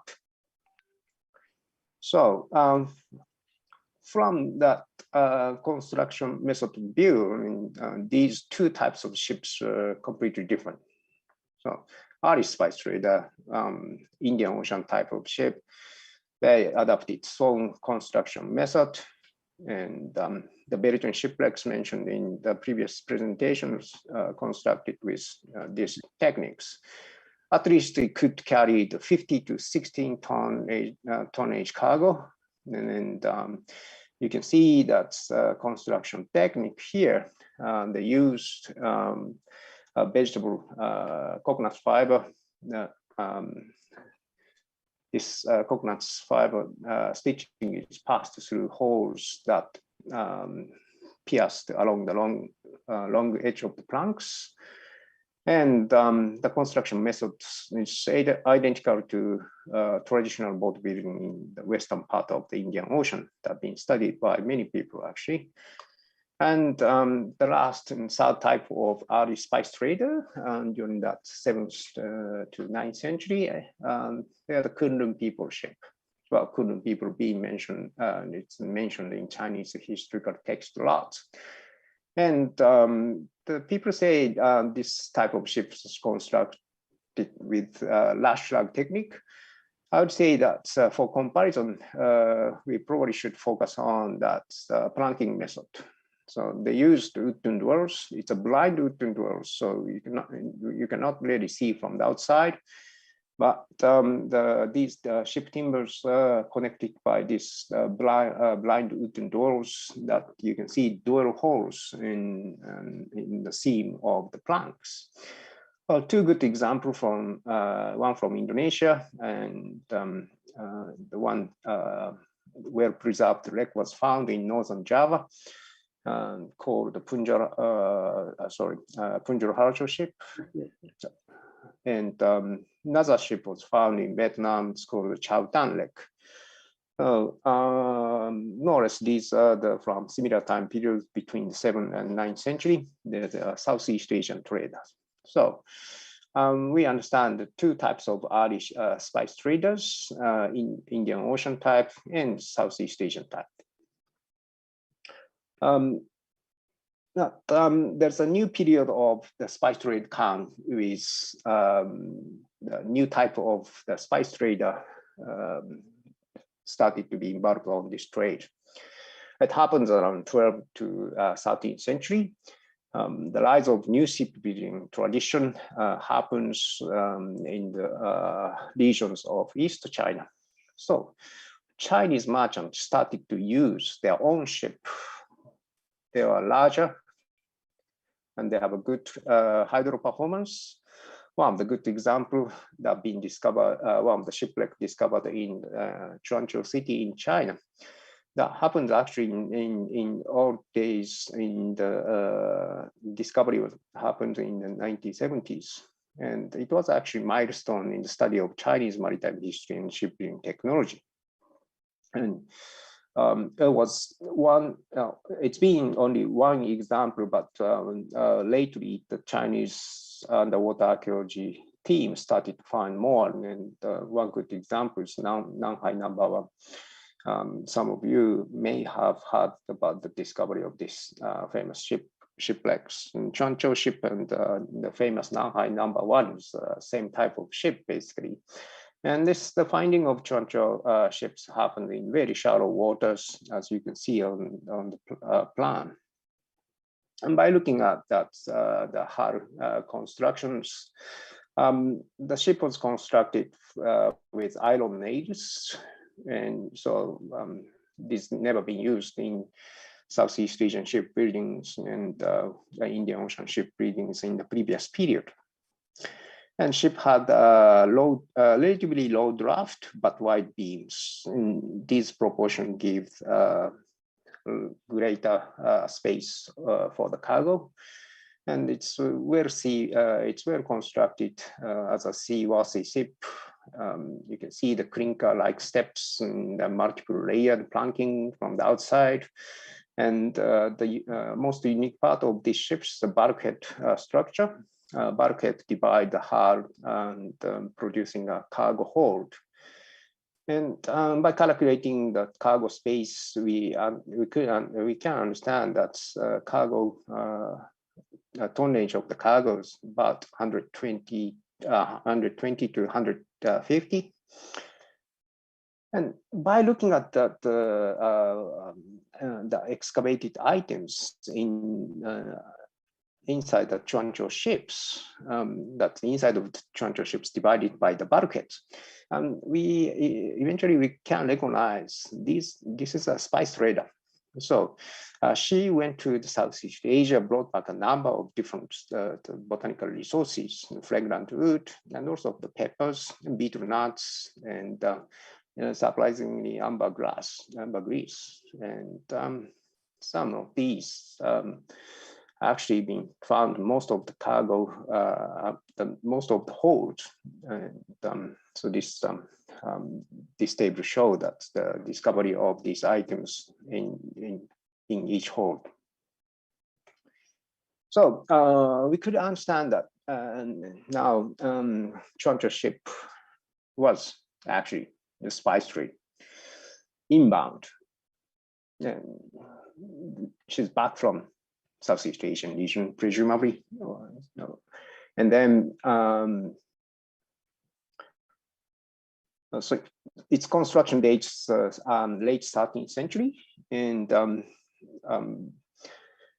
has a good cargo capability, cargo carrying capability, and could sail directly to Southeast Asia region from the middle coast of China. Not only the Chuanzhou ships, but there's another type of East China Sea trader that was discovered in Korean water, actually. So I don't think that this ship actually sailed to Southeast Asia, but the ship itself was engaged on cross-regional trade or cross country trades between China and Korea, Japan. So let's have a look. So the shipwreck was found in 1975 by Korean fishermen. So immediately after the discovery, Korean Navy team and Korean archaeologists started to work on this shipwreck. So site plan was produced, and they adopted grid systems in underwaters. And I've heard that there was very muddy waters, and so it was difficult to identify the position of the artifact in each grid. But they recognized the importance of this historic shipwreck immediately, so they decided to lift the ship remains from the seabed.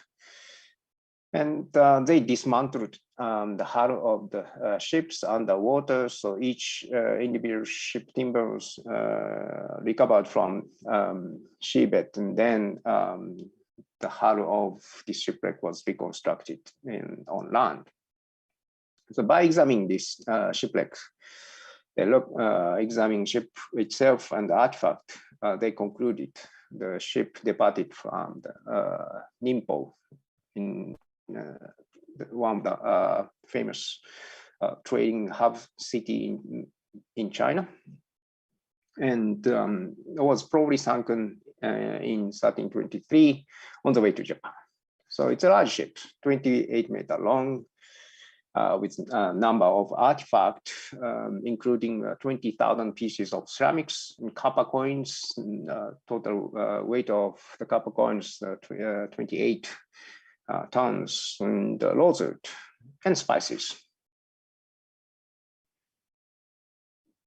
The ceramics, yes, we've had a lot of story of the ceramics that recovered from Belgian shipwrecks, and these East Asian traders also carried a number of ceramics that for the market in Japan, and so the recovered ceramics include Chinese celadon mostly, and they were quite popular among the monks and the noblemen in Japan. So you can see the picture painting during the medieval period of Japan. That's the monks looking at this base. It's actually the similar type of base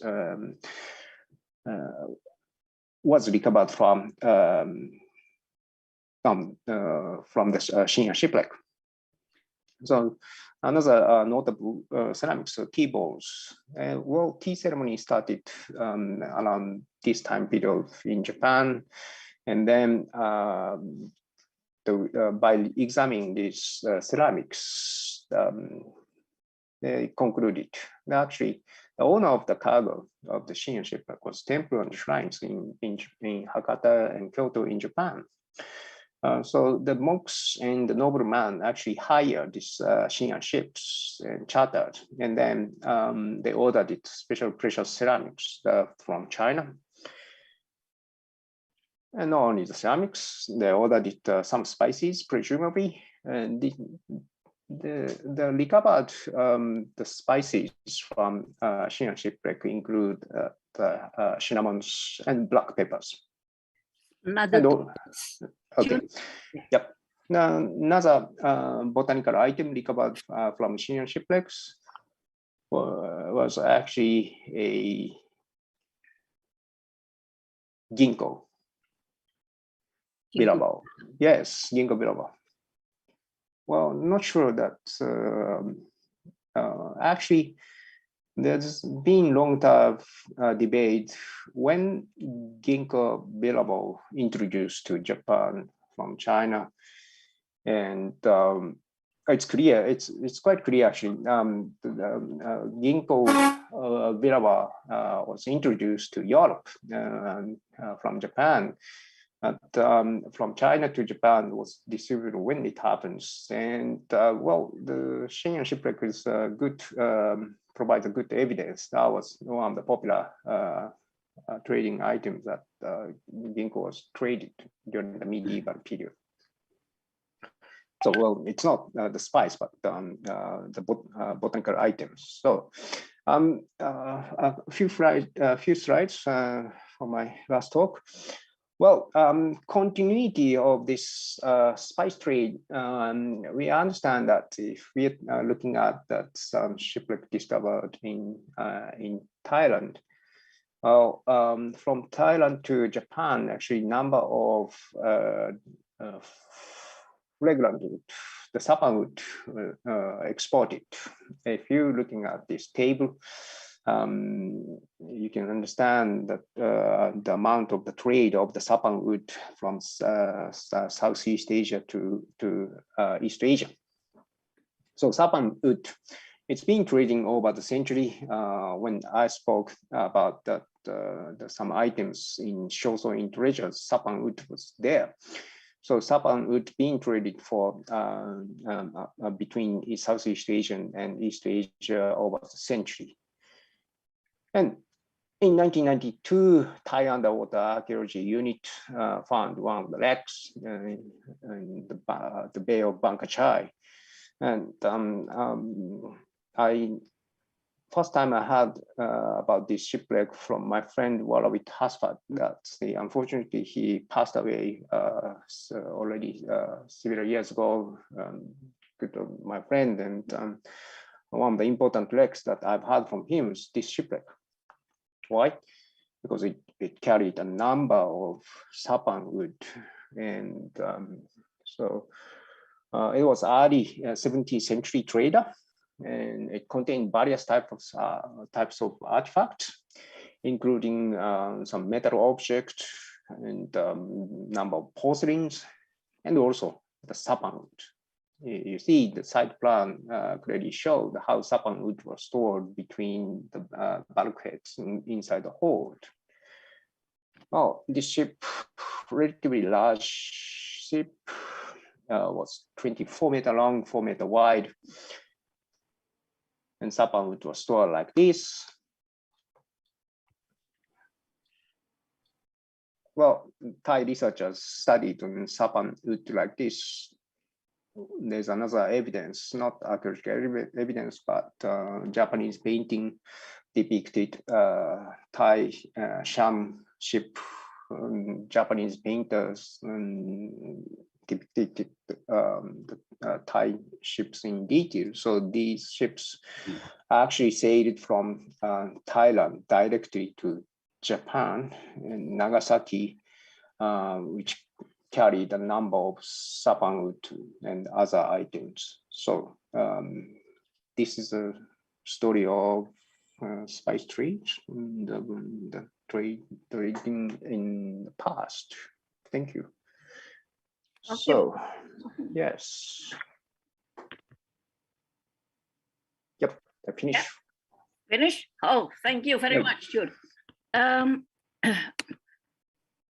Well, we got many information from Jun about the East Asia, and actually we can imagine how the trading in the past, and I think it will be many questions from you all, and I'm waiting for your question. You can write in the chat, or maybe you can just I hope that we have time so we can discuss directly. Well, thank you, Jun, for the information. And after this, I will give 20 minutes to Bobby, Dr. Bobby Orila Neda. I'm sorry if I spell. Even in the Philippines, it's quite difficult to pronounce. So it's. So sorry about that. I just know Bobby is just familiar with me. Rather, sorry about the difficult for me to remember about it.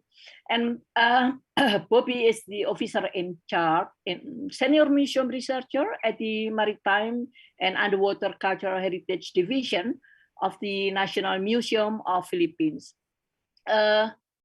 He has extensive experience, and actually many archaeologists from Indonesia and some Southeast Asian diver are trained by Bobby, actually. So thank you, Bobby, and hope that we can work together for the underwater archaeology. Well, Bobby, time is yours. 20 minutes, please. Thank you very much, Lydia. So I'll share my presentation. So good afternoon, everyone. Thank you very much for attending today's webinar. First of all, I would like to thank the Negeri Rempah Foundation for inviting me to this very interesting forum. So I will be talking today about maritime trade in Southeast Asia in the early colonial period, which covers 16th and 17th centuries. So this focuses on the shipwreck evidence found in Southeast Asian waters, which may or may not, or in some form, be involved in the maritime spice trade. So my presentation will highlight selected shipwrecks from different shipwrecks around Southeast Asia, but also will emphasize on the Manila galleons, as they also carry spice trade to the other part of the world. And it also symbolizes the entry of Southeast Asia into the global commercial network. So to start with is a general historical background, so which concerns with the arrival of the European expedition fleet in the 16th century CE. So Southeast Asia in the 16th century CE is marked by the arrival of seaborne expeditions from Portugal and Spain. This can be attributed to the territorial and economic expansion ambitions of both countries, as they wanted to acquire Southeast Asian spices and other natural and manufactured produce that were in growing demand in Europe. The missions also had a very strong religious component, as both countries aimed at bringing Christianity to the indigenous Southeast Asian populations. So the Portuguese first reached the region by the western route through the Cape of Good Hope in Africa, India, and ultimately reaching Malacca in the Malaysian Peninsula in the early 16th century CE. By 1511, Afonso de Albuquerque captured Malacca, Southeast Asia's premier city in the 15th century, in order to control Southeast Asia's maritime trade. On the other hand, Spain's arrival in the Philippines passed through the eastern route. So Magellan's voyage was spurred by his desire to reach Asia using the westward route, while following Spain's main objective of extending its empire towards the source of the much coveted spices in the east. The Magellan expedition reached the Philippines in 1521. After initial occupations in Cebu and Panay by other expeditions, another expedition led by Miguel Lopez de Legazpi finally settled in Manila. What you can see here in the picture is actually our official photo, because we are celebrating now our 500 years, or the quincentennial commemorations in the Philippines. So this year, the whole year, we have a lot of activities that aim at celebrating the relationship between Spain and the Philippines, and also of bravery and of compassion and all of these things that encompass the interaction between the Philippines and Spain. So this is a map of some of the 16th and 17th centuries that's being investigated in Southeast Asia right now. So there are at least 4 in the Philippines, including the Manila Galleons, San Diego, Nuestra Señora de la Vida, San Jose and Espiritu Santo. There's 2 in Vietnam, the Binh Thuan and Vung Tau, and there may be more. There's at least 3 in Thailand, the Koh Kradat, Koh Samui, and the Bang Kachai 2, which June has already mentioned, but I will mention it again. And in Malaysia, we have at least 3, the Sing Tai, Suande, and the Wanli. If you notice the blank space here, I allot it to my Indonesian colleague, Nia, if she can talk about it later. So we first go to the first shipwreck. It's called Wanli. So it's dated to around 1550. It was discovered in 1997 and investigated in 2004. So it's located here on 6 nautical miles off Tanjung Para, Terengganu State.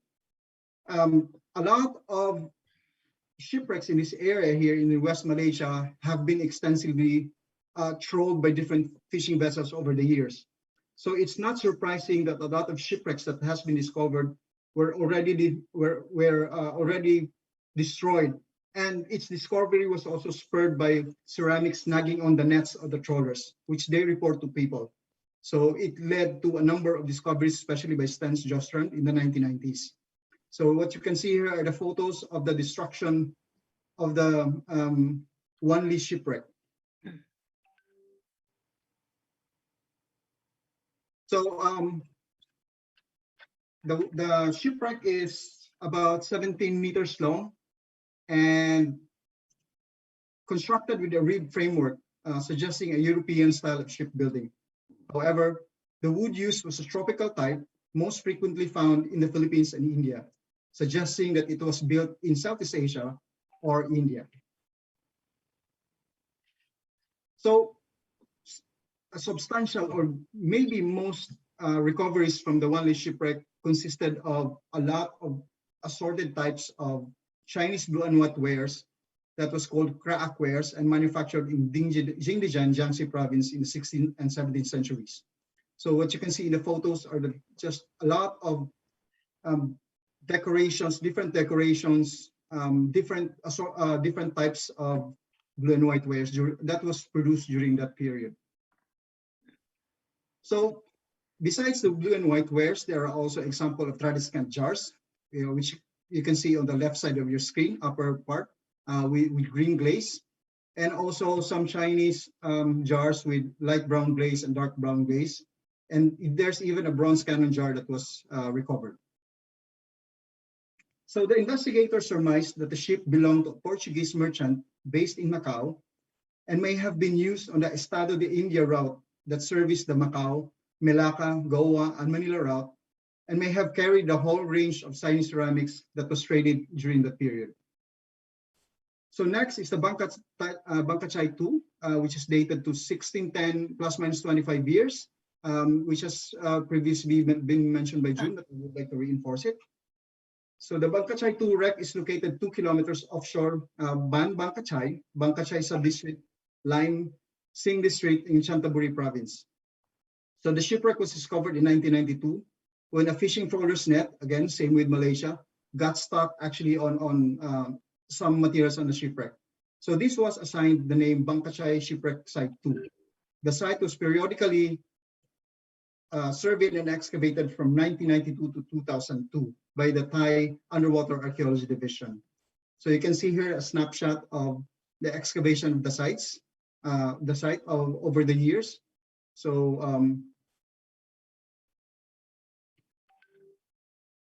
and then, as June have mentioned, this is also, there's a very good preservation of the ship remains. So it's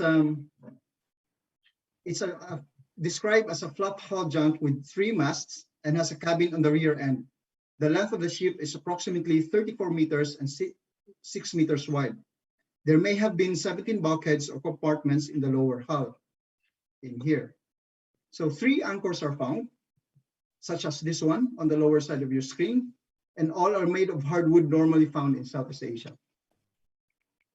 So there's remarkable preservation not only of the ship, but also of the contents of the ship, which you can see in the photos here. So the merchandise artifact, which they considered it, such as sapan wood, which was shown by June earlier, which is on the upper right, left side of your screen. There's also ironwood. There's pepper here. There's betel nuts. And here is the in situ location of the betel nuts. And also it includes a lot of copper ingots, some with linear marks. So there are raw copper ingots here, and then there are some with linear marks here. So moving on, besides the cargo of spices and organic and copper, there's also some examples of Chinese porcelain wares, earthenware, mortar and pestle and pot. There's also a Vietnamese with dark brown glaze, and an example of an ivory, remains of fish. And this may be sort of a metal currency during a period. I'm not so sure, so feel free to correct me. So moving on, we now go to the Manila-Acapulco galleon trade. So one of the most significant events in maritime world history was the birth of the maritime Manila-Acapulco galleon trade. This was a consequence of the Spanish occupation of the Philippines and was born out of desire to transport people and merchandise between trade entrepot in Asia, which is in Manila, and the Americas, which is Acapulco, Mexico. And this traverses the Pacific Ocean, as you can see here. So there's Manila here, there's Acapulco here, and this is the wide, very wide, 18,000 kilometers long Southeast Pacific Ocean. So it started in 1565 after the vessel San Pedro discovered the eastward route, or the Tornaviaje, from Manila to South America after numerous unsuccessful attempts starting in 1521. So the Manila-Acapulco galleon trade became the dominant form of maritime trade in the Philippines for 250 years, which is from 1565 to 1815, linking Southeast Asia to America and ultimately Europe, and basically represents the earliest form of economic globalization. So Antonio de Morga, a Spanish national and the Vice Governor General of the Philippines at this time, noted in the late 16th century that massive amounts of merchandise were brought by the Chinese, Indian, Sri Lankan, Japanese, and other Southeast Asian vessels to Manila to be loaded into American-bound Manila galleons.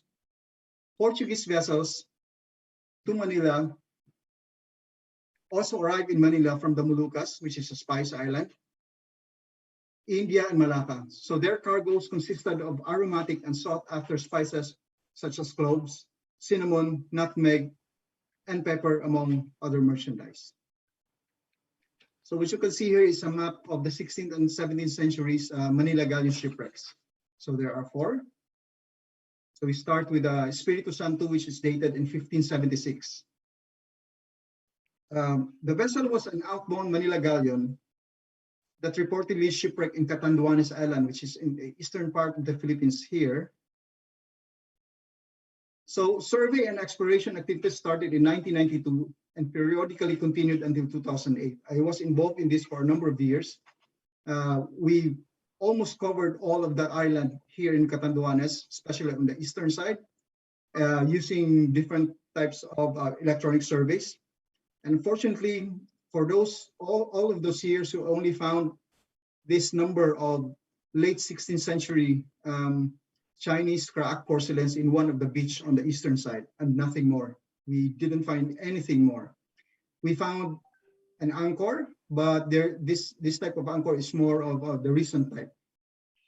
This may be because the eastern side of Catanduanes is very active in terms of water environment because it faces the Pacific Ocean. So next we go to the Nuestra Senora de la Vida, which is dated in 1620. So the Nuestra Senora de la Vida is a Spanish galleon that reportedly sank in the southwest coast of Verde Island, which is here.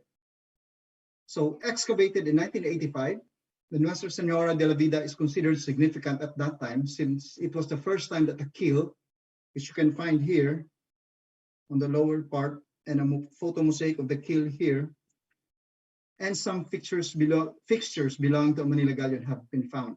Actually, Jun Kimura has also been involved in recent research about Manila galleons, but mostly on the Japan side. But he also went to the Philippines 2 years ago, if I'm not mistaken, and undertook a research, tried to locate the Nuestra Senora de la Vida. So the Chinese blue and white fragments were analyzed, which is here, and compared with similar items from the site Cour Napoleon, which is stored at the Musée Louvre in France. Based on the comparative results, the trade wares from the Nuestra Senora de la Vida seem to be of inferior quality and may be destined for a less selected clientele. So quite possibly for the general population and not for the select population. So the trade wares may well be produced during the second decade of the 17th century. So next we go to another Manila galleon, which is San Jose, which sunk in 1694. So San Jose was the biggest Spanish galleon during its time, having a length of 60 meters. She reportedly sunk during a storm off the shores of the west side of Lubang Island in here, Mindoro Occidental, on July 3rd, 1694, as the vessel was on its way to Acapulco. The ship's 3 masts and rudder supposedly broke as the ship hit the reef, causing severe damage to its structure. All 400 people on board allegedly perished, along with 12,000 pieces of cargo. So it was estimated that the wreckage was strewn over a 1 square kilometer area. So very shallow waters, as you can see in the pictures here. and very dynamic also water environment. So the beach area in Lubang Island, Mindoro, yielded almost 1,000 broken pieces of high-quality Chinese blue and white porcelains, which is termed as a Kansi ceramics. So as you can see here, offshore and at a maximum of 10 meters deep, a number of shipwreck-related archaeological objects were discovered that includes, again, Chinese blue and white porcelains, stoneware and earthenware fragments, encrusted cannonballs, and lead balls that are presumed to be musket ammunitions, as well as other artifacts. So in October to November 2019, our office went back there to reinvestigate it and found several ceramic broken pieces, which includes 4 pieces of intact blue and white snuff bottles, which you can see on the lower right side of your screen. So now we go to another Manila galleon, the San Diego shipwreck. So the San Diego is a 3-masted vessel built in Cebu in 1590 and measured about 35 to 40 meters long, 12 meters wide, and 8 meters high. It had at least 4 decks and could hold about 700 tons of cargo. It was originally a merchant vessel, but was quickly converted into a warship that sunk off the waters in Cebu, Batangas, which is here, during the battle with the Dutch vessel Mauritius in December 14, 1600. So the exploration and excavation of the shipwreck from 1991 to 1993 was considered at that time a seminal undertaking between the National Museum and its partner agency that yielded more than 34,000 archaeological objects, including valuable archaeological data that elucidate maritime culture in the Philippines during the late 16th century. It was also the first archaeological evidence supporting Spanish shipbuilding in Asia. So it lies at about 60 meters, so it needed professional divers, not the common divers, and the excavation was supervised using submersible. So this is the snapshot of the hull of the San Diego. So a substantial cargo of the San Diego included Chinese ceramics identified as crackwares and produced mainly in the late Ming Dynasty during the Chinese Wanli Emperor reign, which is from 1573 to 1620. It was among the first Chinese export wares to arrive in Europe in mass quantities. There are also Chinese dragon jars, Spanish olive oil jars, earthenware stove, earthenware vessels with porcelain inlay and other incense decorations in here, as well as assorted ceramics that may have been used in a galley or in the pharmacy, like here. Also represented are different metals for a variety of use, such as religious items here. You can see a rosary, silver coins, glasswares, as well as navigation instruments such as the astrolabe and an astronomical ring. So to sum it up, the presentation showed that the thriving maritime links in 16th and 17th century Southeast Asia with a strong Southeast Asian spices component along with the trade and exchange of other natural and cultural commodities. The shipwrecks also illuminated the different types of vessels and the diverse maritime routes that were used during the period. The Wanli shipwreck, while extensively damaged due to trawling, was able to reveal information on ceramic trade during the middle 16th century, as it may have been a Portuguese merchant vessel based in Macau and serviced the Estado de India route, covering Macau, Malacca, Goa in India, and Manila.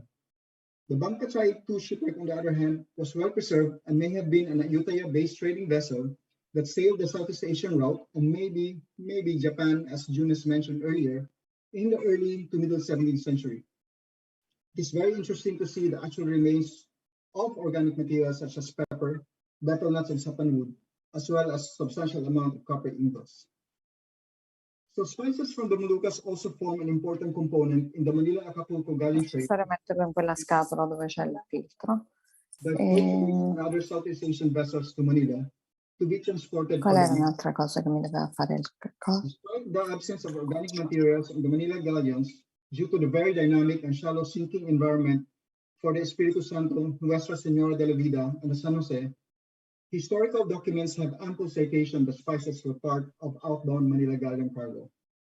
San Diego, on the other hand, was a trade vessel that was hastily converted into a warship that still retained a number of its cargo that may have included spices. But that is all. Thank you very much. Thank you. It's 20 plus a little bit, just it. So thank you very much, Bobby. And actually, if some of the audience in here maybe are not the archaeologists, could be thinking that the digging activities, excavation activities underwater is just as easily as Bobby speak, tell the story about it. That actually is very, very difficult and takes time. And yeah, sometimes Bobby should tell us about, and yeah, not only Bobby, but also June, Nia, and Natalie tell the story about how dangerous diving and doing some archaeological excavation. So must be something like that. That we need that so people can imagine how difficult to reconstruct the past from, especially from the underwater archaeologists remain. But thank you very much for Bobby. And right now, Nia, are you there? Nia? Yes, Mbak. Oh, yes. Nia, it's time for you, and hope that can talk about 20 minutes, and I will introduce Nia. Nia is a maritime archaeology researcher, and right now she is a head of the what is it in English? This is Research Institute for Coastal Resources and Vulnerability. Kementerian Kelautan dan Perikanan. Perikanan. That one is the Indonesian word, and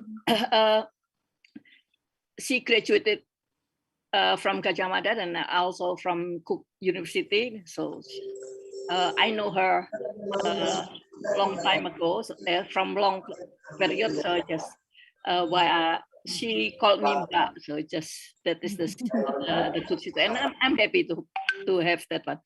Okay, Nia, would you give a speech for 20 minutes, please? Yeah, thank you, Mbak. Yeah. I will share my screen, Mbak. Yes. Oke. Mbak sudah kelihatan? Ya, sudah. Ya, oke. Thank you, Mbak Wiwi.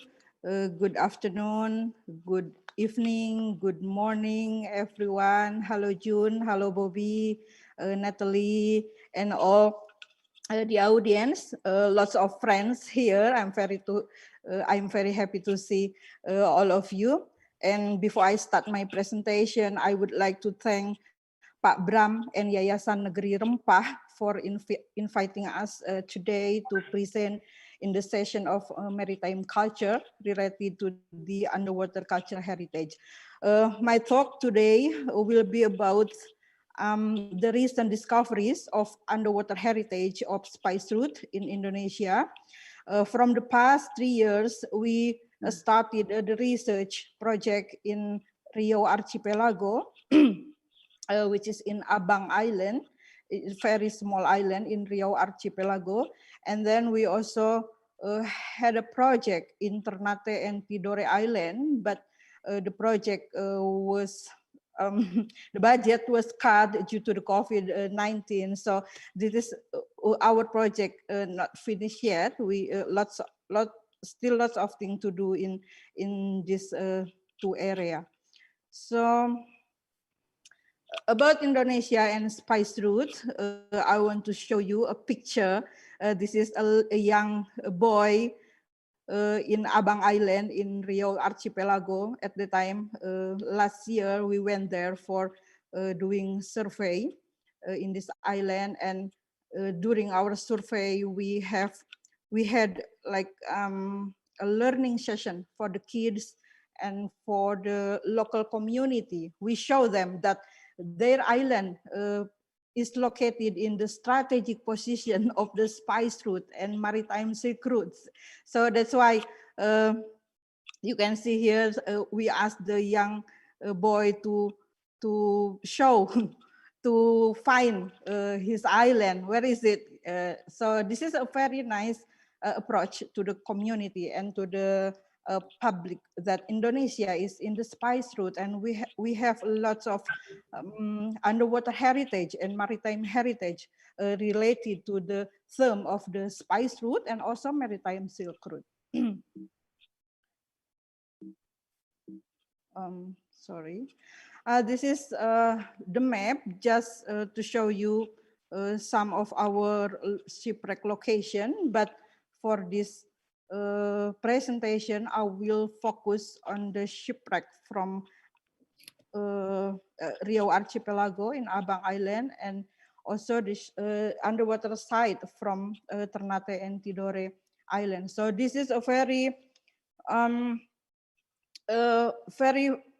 what to say, it has a very long distance, one side in western part of Indonesia and other side in eastern part of Indonesia, but those sides have similarities in cargo, so that's why this is interesting for the research. This is the site for, in Abang Island. You can see the little dot, the red dot, that is the site. We at the time we mapped the sea floor. We did the bathymetric survey because we want to figure out the topographic and also the depth of the site. So this is the map, and this is the area. Just to give you the what is it inside, that this is a very small island. Actually, not too far from Batam. Batam is very close to Singapore, so this is like just nearby the boundary, Indonesian boundary. And this is the underwater site condition. You can see here we found lots of jars, storage jars or martaban jars. It's about 100 jars we found underwater. And some still intact, still in complete condition, but many of them already broken. And we took some sample to the surface, and we now put those sample in the village of, in the head of the village. These are the findings from the shipwreck site in Abang Island. There are some blue-white ceramics. I think some of them from Swato, and also we I mentioned earlier, we found a lot of jars in different types, different size, and we discussed probably the jars are from Thailand or other Southeast Asian countries, or also from China, but yeah, so the cargoes is not only from China, but I think that it's also from the Southeast Asian countries. And these are ceramic found by the locals. So the local people, most of them are fishermen. They took many ceramic from the waters in the area, some from Natuna Island, some from Anambas, just the surrounding area of the Rio Archipelago. Sorry, yeah. That is the site from Rio Archipelago, and then I will show you some shipwreck site from the Tidore, and also we try to search for the Trinidad, one of the ship of Ferdinand Magellan from Spain, which sailed to Ternate and Tidore, and then the Trinidad caught by storm and sank in Ternate or Tidore waters. So we started survey from 2019, but we stopped in 2020 because we went to the Abang Island, and then we continue the survey this year. But again, because of the COVID-19, we only could conduct one survey. Actually, we need like at least 2 or 3 survey, but we could conduct the survey in I think in April. But yeah, we luckily we got some data. It is good for us, and also we do the bathymetric survey to map the site, and you can see here on the right map there are 2 red dots, that is a Swasio site and Tongwai site.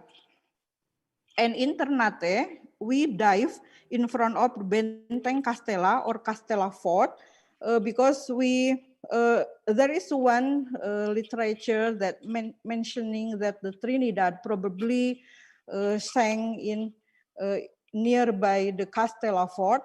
So that's why we try to dive in that area. We also did a side scan sonar survey, but we couldn't find anything in that area yet, probably later. So this is the why we did a survey in Ternate and Tidore Island in Moluccas, because Moluccas is very well known as the Spice Islands. The trinity of spices, the most expensive spices in Europe, namely nutmeg and cloves and also peppers, are from Indonesia, and 2 of them are from Moluccas. And Ternate Tidore located in the North Moluccas. So you can see here there are local people with his cloves, and there is also the route of the Magellan fleet.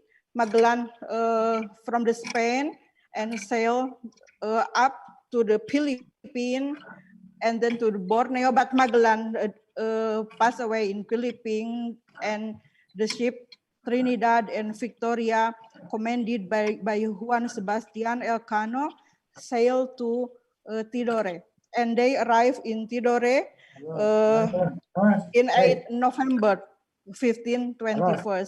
So that's why Tidore is a very important location in the term of the first circumnavigation of the earth. So actually this year is the commemoration of 500 years of circumnavigation of the earth, and Tidore is the central point of this commemoration. That's why our survey, our underwater survey in Tidore also play an important role to strengthen the history of Tidore in the context of maritime history of Indonesia and the world.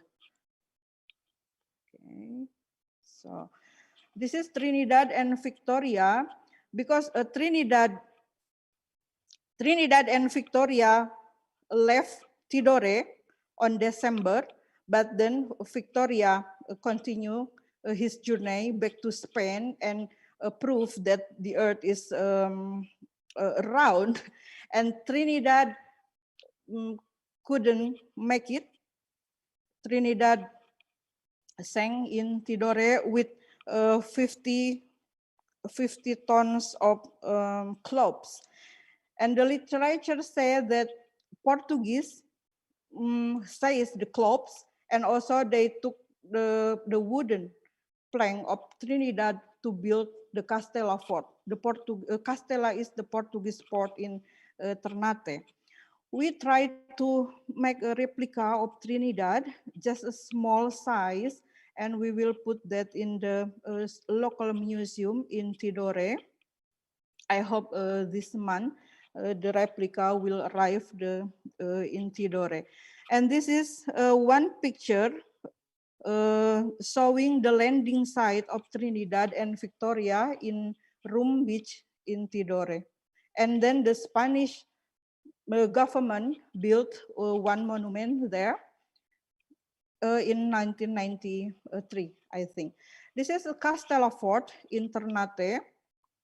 We assume that Trinidad lost just nearby the port, the Castella. So we tried to dive like in front of the Castella Fort, but we didn't find any wreck there.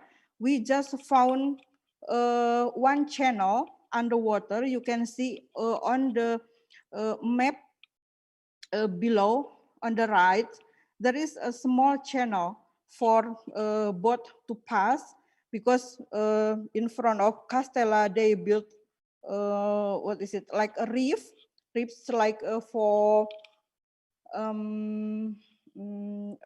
it's like for barrier. So there is just a small channel there, and then when we dive, we found that channel. So that's only our finding in Ternate Island at the time from our survey. We didn't find any fragment, any clues for the Trinidad shipwreck. And this is Tidore Island. You can see on the picture, we tried to dive in Soasio underwater site. The location of Soasio just right in front of the Tahula Fort. Tahula Fort is a Spanish fortress built in 1610, I think. And then in the surrounding, we can see the Sultanate Bridge, and then the Sultanate Mosque, the Sultanate Palace, because the area is a very strategic location. And if we try to find the map or the image from the past, we can see there are lots of ship in front of the Tahula, port. So that's why it is not surprising if there are lots of shipwreck sites found underwater Soasio site. And and beside Tahula Fort, we also found a Torre Fort. I think this is now already well known for people, for visitors, tourists. They came to this Torre Fort, and this is a Portuguese port, and the location is also not too far from Tahula Fort. So this is interesting because one fort is a Spanish port, and then another fort is a Portuguese fort, because for quite a long time, Portuguese and Spanish, they try to control Ternate and Tidore because they want to control the spice trade from that area.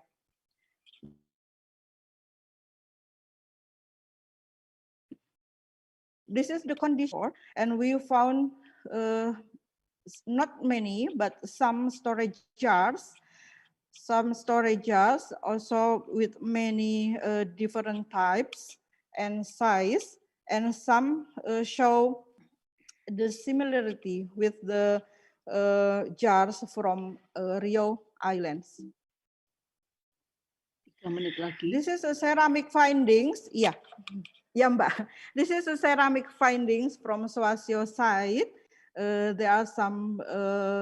We thought that there are some ceramic from Wanli period from Ming Dynasty, and also there is one ceramic with the guy with the music instrument that is from Tianxi Emperor period. So, and but we found only one complete ceramic, others just fragment.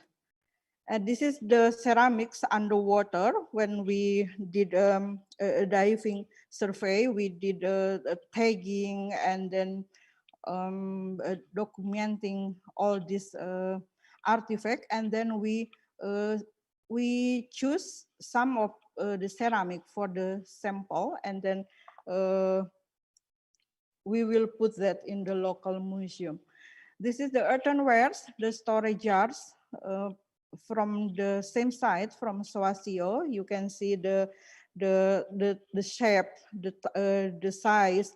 So maybe all friends here, Bobby, June, and Puk from Thailand, also you can help us in identifying the ceramics. During our survey in Swasio site, the ambassador of Spain and the mayor and also the vice mayor met us, and they are very happy to see we found a lot of underwater artifacts just right in front of the Spanish fort. We hope that later on the embassy of Spain, probably they want to have a research cooperation or management cooperation of the site. Another site is Tongwai site. This is the depth is quite deep.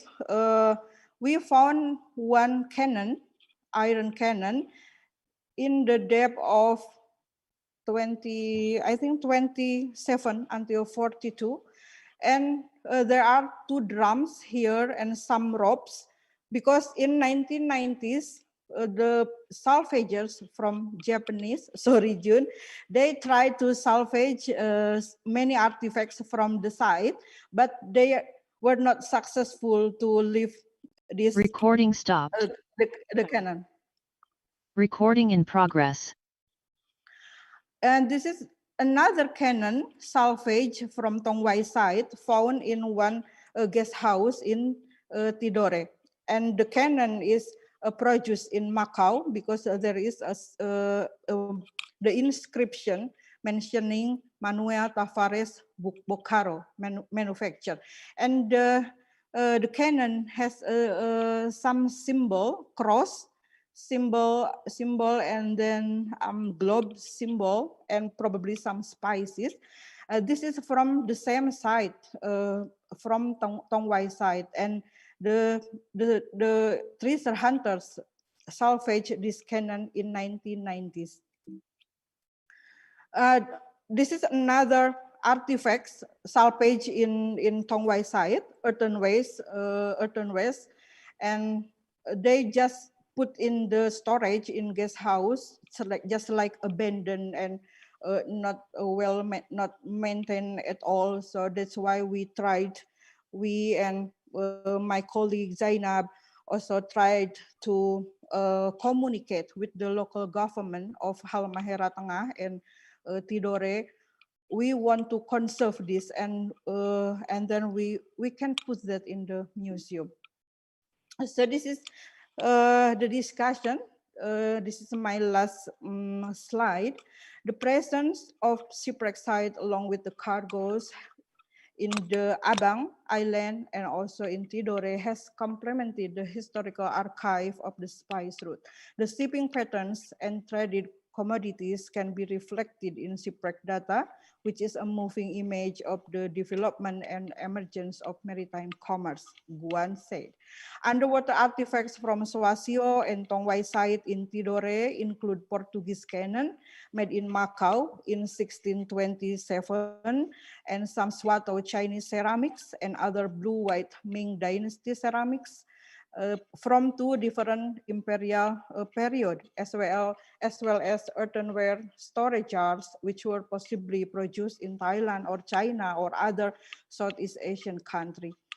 The Abang Island finding in western part of Indonesia show the similarities with the underwater artifacts discovered in Tidore Island in eastern part of Indonesia, and also from some site that Bobby already showed us. And underwater heritage found in Abang Island in Riau Archipelago in Sumatra, and the site discovered at Swasio and Tongwai waters in Tidore, along with other maritime heritage along the coastline of Tidore and Ternate, such as the fort of Spain and the fort of Portuguese, are physical evidence of the global maritime commerce network and show that Rio Islands and North Moluccas has played a significant role in the spice route. Mbak Wiwi, that's all from me. Thank you very much. I would like to discuss with all of you. Okay, terima kasih Nia, and thank you very much for the great presentation and show us the new finding both in in Riau and in Ternate. Hope that we can open our information and can connect with others. Well, we only have another 15 minutes to discuss, and from the chat there are Agni, Jeffrey, and then Pak Maulana, Puk, and Pak Horst ask some or give some comment on it. And actually, can I ask, are they going to open the mic and talk directly? And Pak Daniel is raising hand. Yeah. Maybe before that, is that Pak Jeffrey, Pak Maulana, Pu, and Pak Horst are going to talk before? Can you open the mic? Yes. Just read the question, ma'am, please, because yes. It's a limited time. Oh yeah, okay. Well, actually, Pak Maulana asked about, there are two questions on it actually, and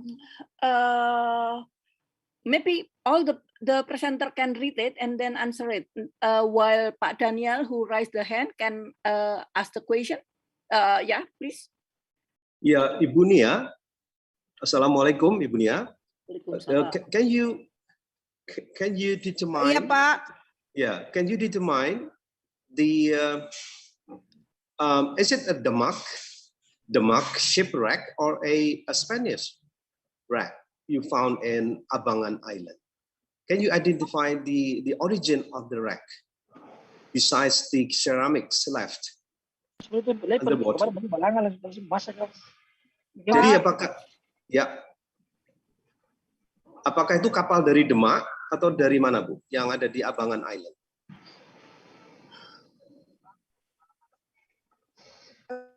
Sorry, Pak. Yeah. Itu I think the connection is unstable. Would you please to repeat? Oh, can you identify the origin of the wreck found in Abangan Island? Okay.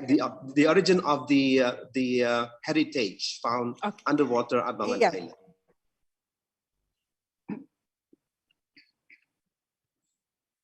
Is it brought by a Demak ship or someone else? Langsung jawab. Yeah, please. Halo, ya Pak Daniel, thank you very much. Ya. Putus-putus nih ya.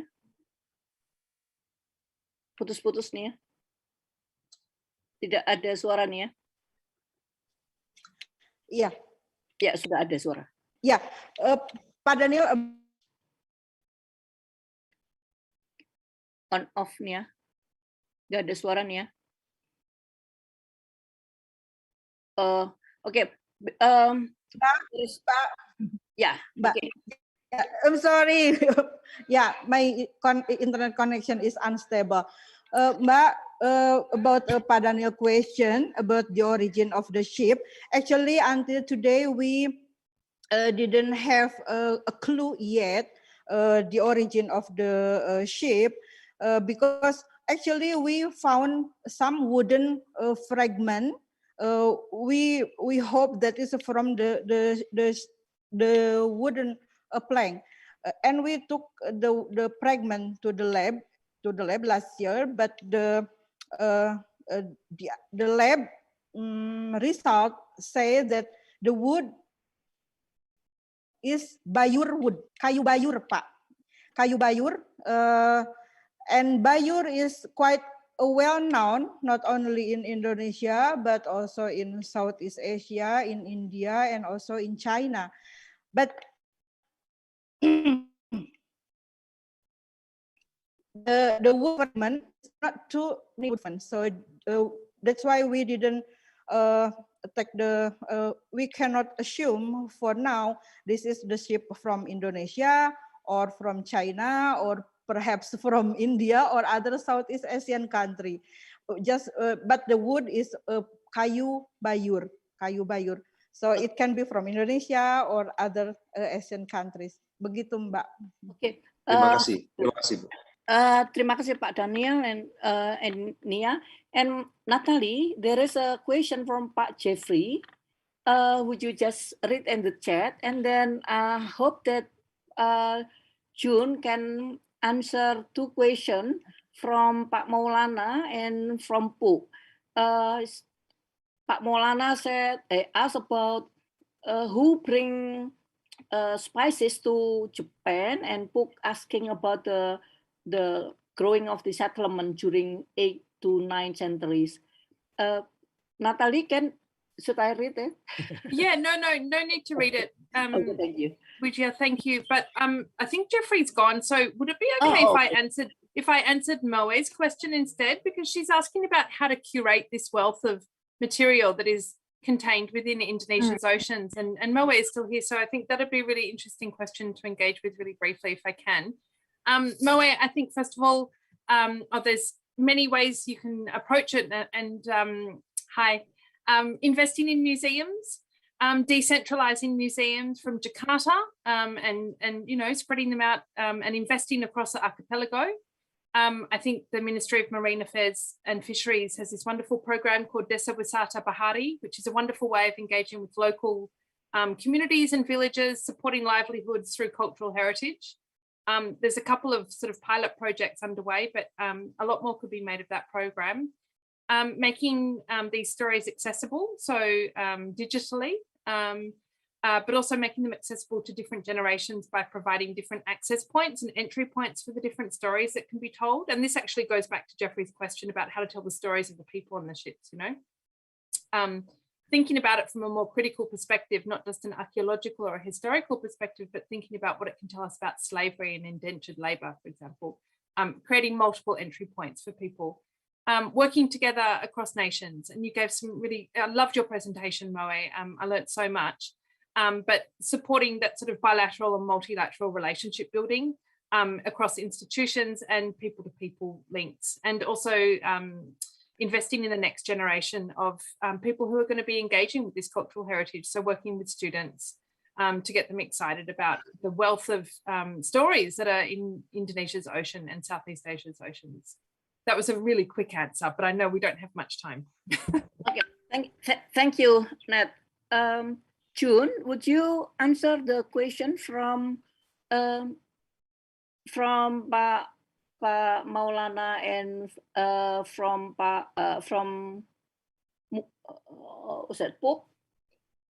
Yeah, I can start. Thank you for the questions from the 2 participants. Well, yes, I know the cloves only growing in the Molucca Island at the time and being like that for a long time. And so the question is, who brought this to Japan? So actually, there are involvement of the multiple merchants. So it's not only the one merchant or one ship that the ship could brought the clove to Japan from Indonesia. So the simple hypothesis from Molucca Island to probably the Sumatra, that around the time the Sriwijaya Kingdom was one of the maritime kingdom that controlled the area. So, and then that was transferred to southern China, likely to Guangzhou. And in this area, as I explained, that 2 different at least 3 different types of the merchant ships engaged on the trade around the time. So the cloves could reach the Guangzhou, and then along by coastal trader, it could transfer up to northern coast of China. And then from northern coast to Japan or Korean Peninsula, there could be another the involvement of another traders. So then from China or Korean Peninsula to Japan, the Korean merchant, and around the time they were involved on the trade. And also Japanese rulers actually delegated some official envoys to the Han Chinese court. And they could obtain some spice that reached to the China already, and then they brought back them to Japan. So it's not simple just high prices, but involvement of the multiple merchants that we have to argue and have to presume. And of course, it's leads to the southern area of Japan, and then the local traders transported from southern part of Japan to the coast in Japan. So of course, domestic transportation was important. And unfortunately, I don't think that Southeast Asian or Arab or Indian traders reached to Japan around that time period. However, we had evidence. We have evidence that at least a descendant of perhaps Persian language-speaking group actually lived in Nara around the time period. So, or relatives, perhaps. That's what I can answer, and I hope this satisfies the questions. Okay. Thank you, Jun. And still have 10 minutes.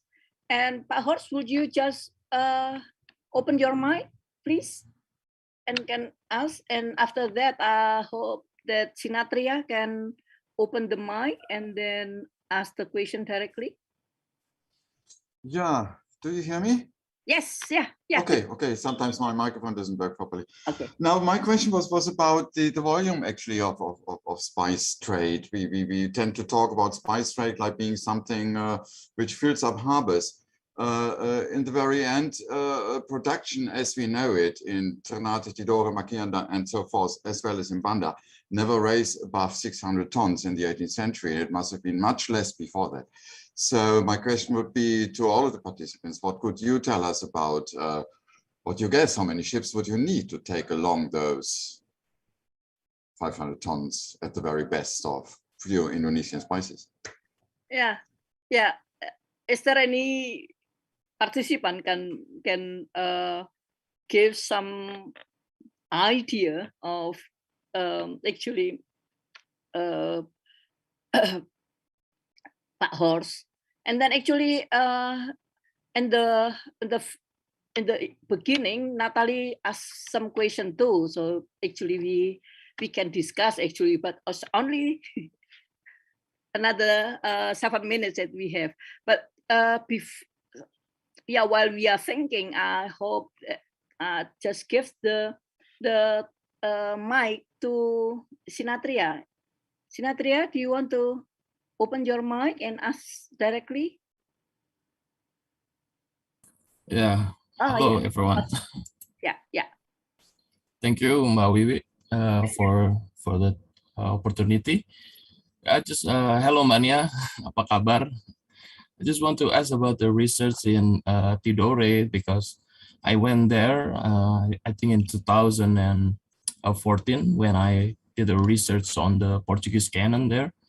And some locals told me that the remains at the Sio site are the discard from the, I forget the name of the Tongowai site.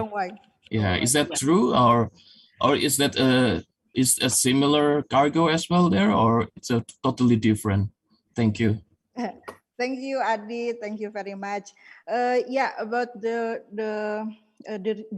remains in Swasio site, it can be from Tongwai site because the the artifacts have really similar from Tongwai site and also from Swasio site. However, in our survey, we did at the time we did a mini excavation using a water dredge, and we found a complete. You already saw one of the ceramic is still intact, still complete, and that is buried quite deep underneath the seabed, and when I check in eBay, the price is it's very high. It's about $900 or $700 in eBay. So that's why I thought probably there is another shipwreck. And the local people told me actually not only one shipwreck found in front of the Tahula Fort. They say that there are many actually there. And if we connect that to the position of the site, the ship, there are a lot of ship came at the time because the Spanish fort area, and in other side there is a Sultanate fort. So we thought that probably there are a lot of shipwreck, a lot of ship that sank in that area. But yes, for the artifacts show the similarities with the Tongwai side, but perhaps also from another side. And we found also some fragment, wooden fragment, and now still in the lab of Ministry of Forestry, and another sample in the lab of Batan to find out the age of the wood. So maybe later I will tell you the the result of the lab. Maybe it will guide us. This is from the same site or also from different Tongwai, and the one is from Soasio site. Begitu Adit. Ya, saya potong langsung. Mohon maaf, ada Pak Maulana mau bertanya cepat. Yes, last question. Ya. Assalamualaikum Ibu Nia. Salam dari Ternate. Ya. Thank you so much. Iya Pak. I have 1 minute question to Ibu Nia regarding your research in Tongwai and Soasio. I just want to see in another aspect, not in the archaeological side aspect, because when archaeology doing something, they're very interesting and very focused on the things.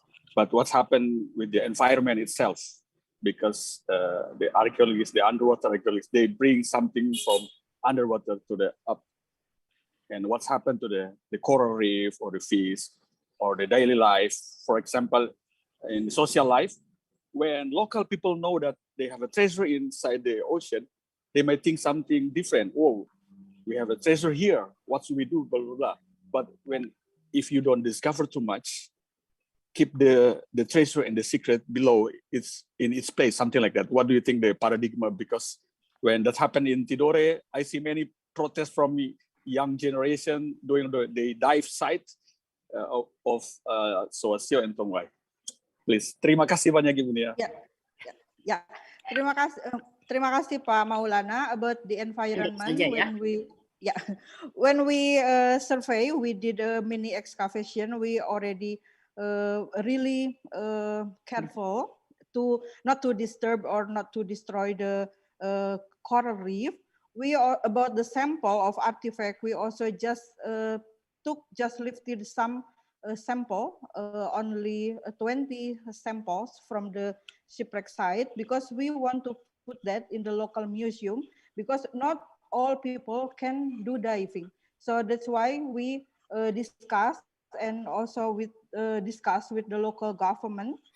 We met the mayor also, and they gave us the permit to salvage some sample, not only some ceramic fragments, but also some storage jars, because we want to put that in the museum. So people who cannot dive, they can go to the museum, and people who can dive, they can go for diving in Soasio site, because we also want to develop the site for shipwreck diving tourism destination. And Mbak Zainab will follow up the research result. Hopefully, in next year, our ministry will come again to Tidore to follow up the research result and for the shipwreck tourism. Yeah, Mbak. Okay. Sudah, Mbak. Yeah, your signal is on off actually, so just and okay. Anyway, there are two questions which is unanswered yet. I hope that the question from Natalie and Pak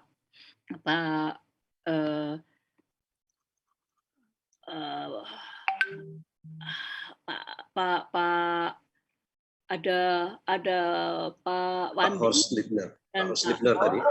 dan Pak Horst belum terjawab and has not answered yet, and I hope that we can imagine about that question tonight, and I hope that we can write as a article or write in the newspaper so other people can read and we can discuss later on, not only with the Zoom but also in the public. Well, I'm so sorry, the time is running very fast and I cannot ask any last word from all the speakers. Actually, I just ask your apology, my maaf with my not a good word that I can explain to you all or in organizing this session. Well, thank you very much. Thank you for Nia, for Propi, June, and Natalie for the presentation. Thank you for your participation. Of it's quite big. It's more than 80 participants join in this session. And thank you very much. And I hope that we can see next time and discuss other things and related with the jalur rempah. Thank you. Assalamualaikum warahmatullahi wabarakatuh. And time give to the MC. Thank you. And I hope that we can applause for ourselves. Thank you very much for you all. It's a great presentation for you all. And thanks for the participants. Thank you. Thank you. Thank you very much. Thank you. Yes. As the moderator. Thank you, Mbak Wi, semuanya. Yeah. Thank you, Pak Jun. Thank you, Bobby. Yeah. Thank you very much. Thank you very much for the moderator and also all the honorable speakers and all the participants. The discussion regarding underwater heritage was very exciting. We discovered the richness of the underwater heritage, especially in the Southeast Asia region. Therefore, further research is very needed. Once again, thank you for moderators, speakers, and participants. Now, we have to move forward to our last session. The last session will still talk about maritime culture. As a commodity, spice plays a unique role. Spice exceeds its natural function, affecting the patterns of life and knowledges of people across cultures and nations. This is where knowledge of river and sea shipping takes on its role in circulating these products into economic communities that encourage trade. Not only that, overland routes that have already been formed contribute directly to forming a very wide cross-regional exchange network, where spice producers and users have never met face-to-face because they live in far apart places. Ladies and gentlemen, we will begin our last session of the Third International Forum on Spice Route. This session will talk about maritime culture, both technology. It will be delivered in English. Before we begin, I would like to invite Mr. Kaisar Akhir from Indonesian Maritime Youth as the moderator of this session. Mr. Kaisar Akhir is maritime youth leader and an ocean expert in marine plastic litter management and blue economy 4.0. His recent works focus on marine plastic litter mitigation, digital maritime literacy, and professionals connections. He also teaches management and business as a lecturer at Indonesia College of Economics As a founder and chairman of Indonesian Maritime Youth or Maritim Muda, he has been awarded as Indonesian Best Youth Leader 2021 by Indonesia World Magazine. To Mr. Kaisar, the floor is yours. Thank you, Ms. Novna.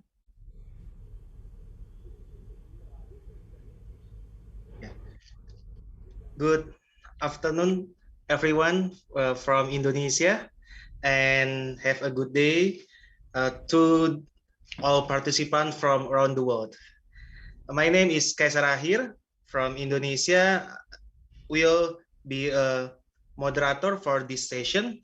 Welcome to this session with the topic of maritime culture, both technology. So with us, we have the professional and experts in both technology. First one, we have Dr. Daniel Rashid, is a professor of Operation Research and Optimization at the Department of Marine Engineering at ITS Surabaya, and the founder of Rashid College of Arts and Maritime Studies. He is also the coach of the ITS Maritime Challenge SMEs, who has been actively involved in the Atlantic Challenge since the 2002 Seamanship Contest and Boat Building Festival in USA and Europe. He is also as the curator of Juanda Lecture for National and Maritime Affairs. Dr. Daniel, good afternoon. Good afternoon, Mas Kaisar. Yeah. How are you today? Alhamdulillah. Okay. Yeah, Alhamdulillah. I'm fine. I'm fine. Yeah. Yeah. Okay, thank you. Yeah. Welcome to this session. Thank you for your coming. And the second speaker, we have Sarah Ward, the visiting professor at the Maritime Archaeology and Underwater Cultural Heritage. She is a program co-director at China Cambodia Underwater Cultural Heritage Research Cooperation Program. She is also principal archaeologist, globalization of Sino-Foreign Maritime Cultural Exchange, or Ocean Culture.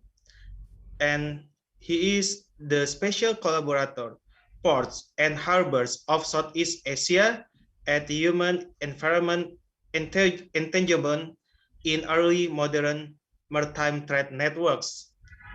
Hi, Professor Sarah. Hi, welcome. How are you? Welcome to this session. How are you?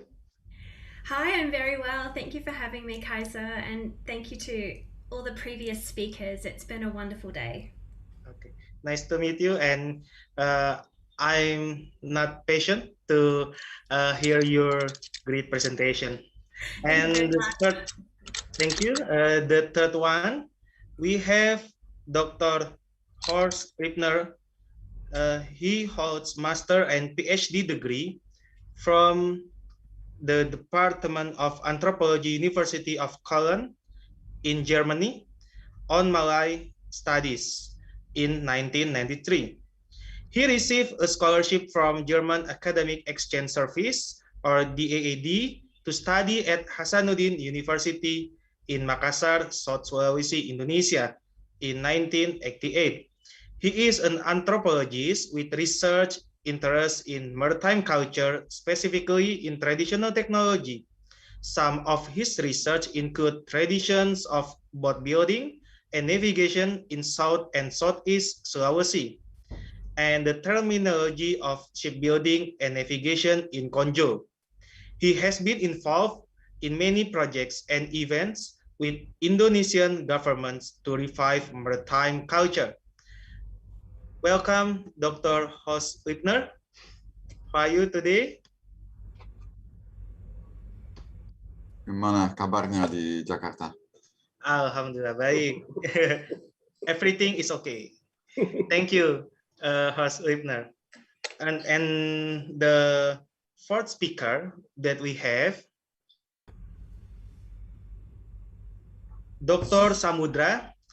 He graduated from the Marine Technology at the Institute Technology 10 November ITS Surabaya and received his master's degree from Computer and Information Science at University of New Haven, Connecticut, USA. And his PhD degree from the Department of Marine Technology, University of Newcastle upon Tyne, England. Currently, he is a faculty member at the University of Muhammadiyah, Gresik, at the Shipping Construction Technique Department. Hello, Dr. Samudra. Hello, Kaisar. Hello, everybody. Hello. Everything is okay, Dr. Nice to Samudra? meet you. Yeah, great. Nice to meet you. Hope everybody well. Okay, thank you. Welcome, Dr. Samudra. And so let's start the discussion with the first presentation from Dr. Daniel Rashid. Please, time and screens are yours, Professor Daniel Rashid.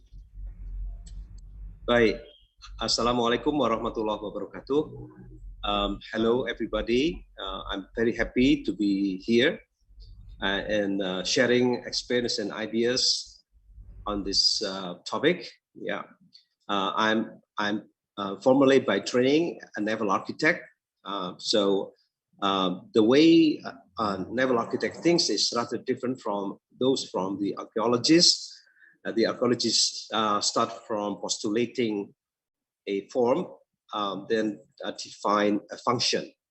A naval architect postulates a function, then hypothesize form. Yeah. So by training as an architect, I would like to see this issue from the point of view of existing practices of trades, especially in East Java and Madura. Yeah, I will focus more on the role of Java and Madura in the history of trades. Yeah, at least during the last 400 years, probably. Yeah. So my title of presentation is developing a maritime tradition centers as a way to revitalize the cultural ecosystem of the spice route. Yeah, I would like to start by sharing my screen. I will share my screen. Ya, begitu ya, Mas Kaisar ya. Siap, Bapak. Apakah saya dibantu? Yes, sure. Dibantu lalu dibantu kan sudah saya kirimkan atau bagaimana? Sebentar, Okay, sebentar. we will check it first. Okay. Operator, could you please share the presentation? Atau dokumen gitu ya? Atau ini layarnya masih belum kelihatan ya, Mas? Yeah, not yet, sir. Not yet. Yeah. Dokumen gitu ya, saya coba. Yeah. Zoom akses foto dan media perangkat. Izinkan ya, sebentar. Oke. Apakah sudah kelihatan? Not yet, sir. Not yet. Yet, Prof. Ya. Saya ingin, apakah ini bisa dilihat? In my screen, not yet. Okay.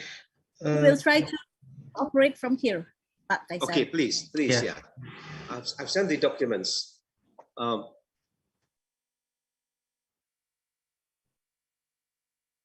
The operator is still preparing.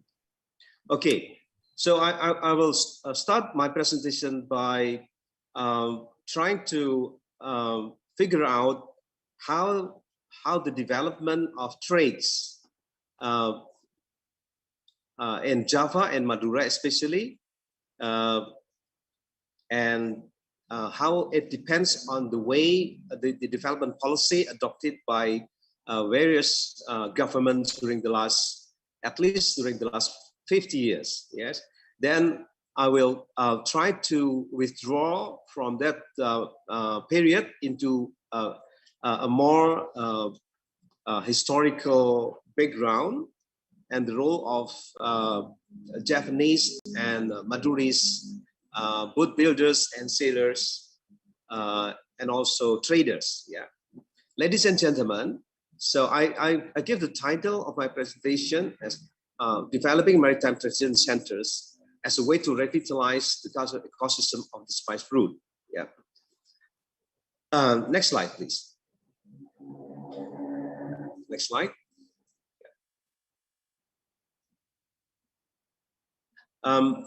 So during the last 40 years, the government has been so obsessed with growth. This has led to serious spatial discrepancies between mainland East Java, or mainland Java, and its neighboring islands in Indonesia. It's a huge spatial discrepancies. Yes, this is because of the growth obsession. Yeah. So the trades is not really developed because we more concentrate on the production in Java, while the trades has been taken over by foreigners, basically. Yeah. Yeah. Next slide, please.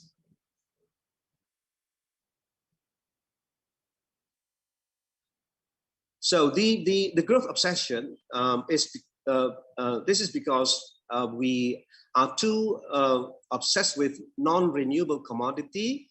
This has been the cause of why we neglect the management of our spatial and small island environment, and this has led to a destruction, including deforestation and fishing practices. Yeah, so this deforestation will be an important issue because the traditional boat building has been dependent more on the timber source from Kalimantan and Papua and Maluku because a huge deforestation in Java. Yeah. Next slide, please. Next slide.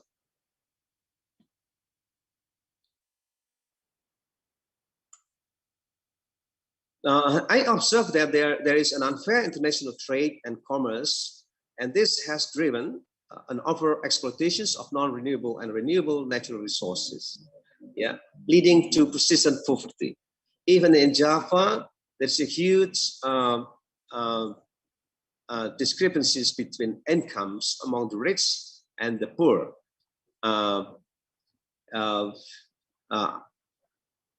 This is a persistent poverty, and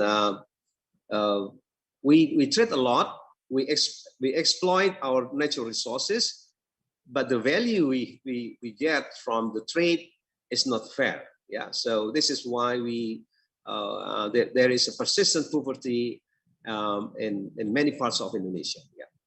Next slide, please. Next slide, please.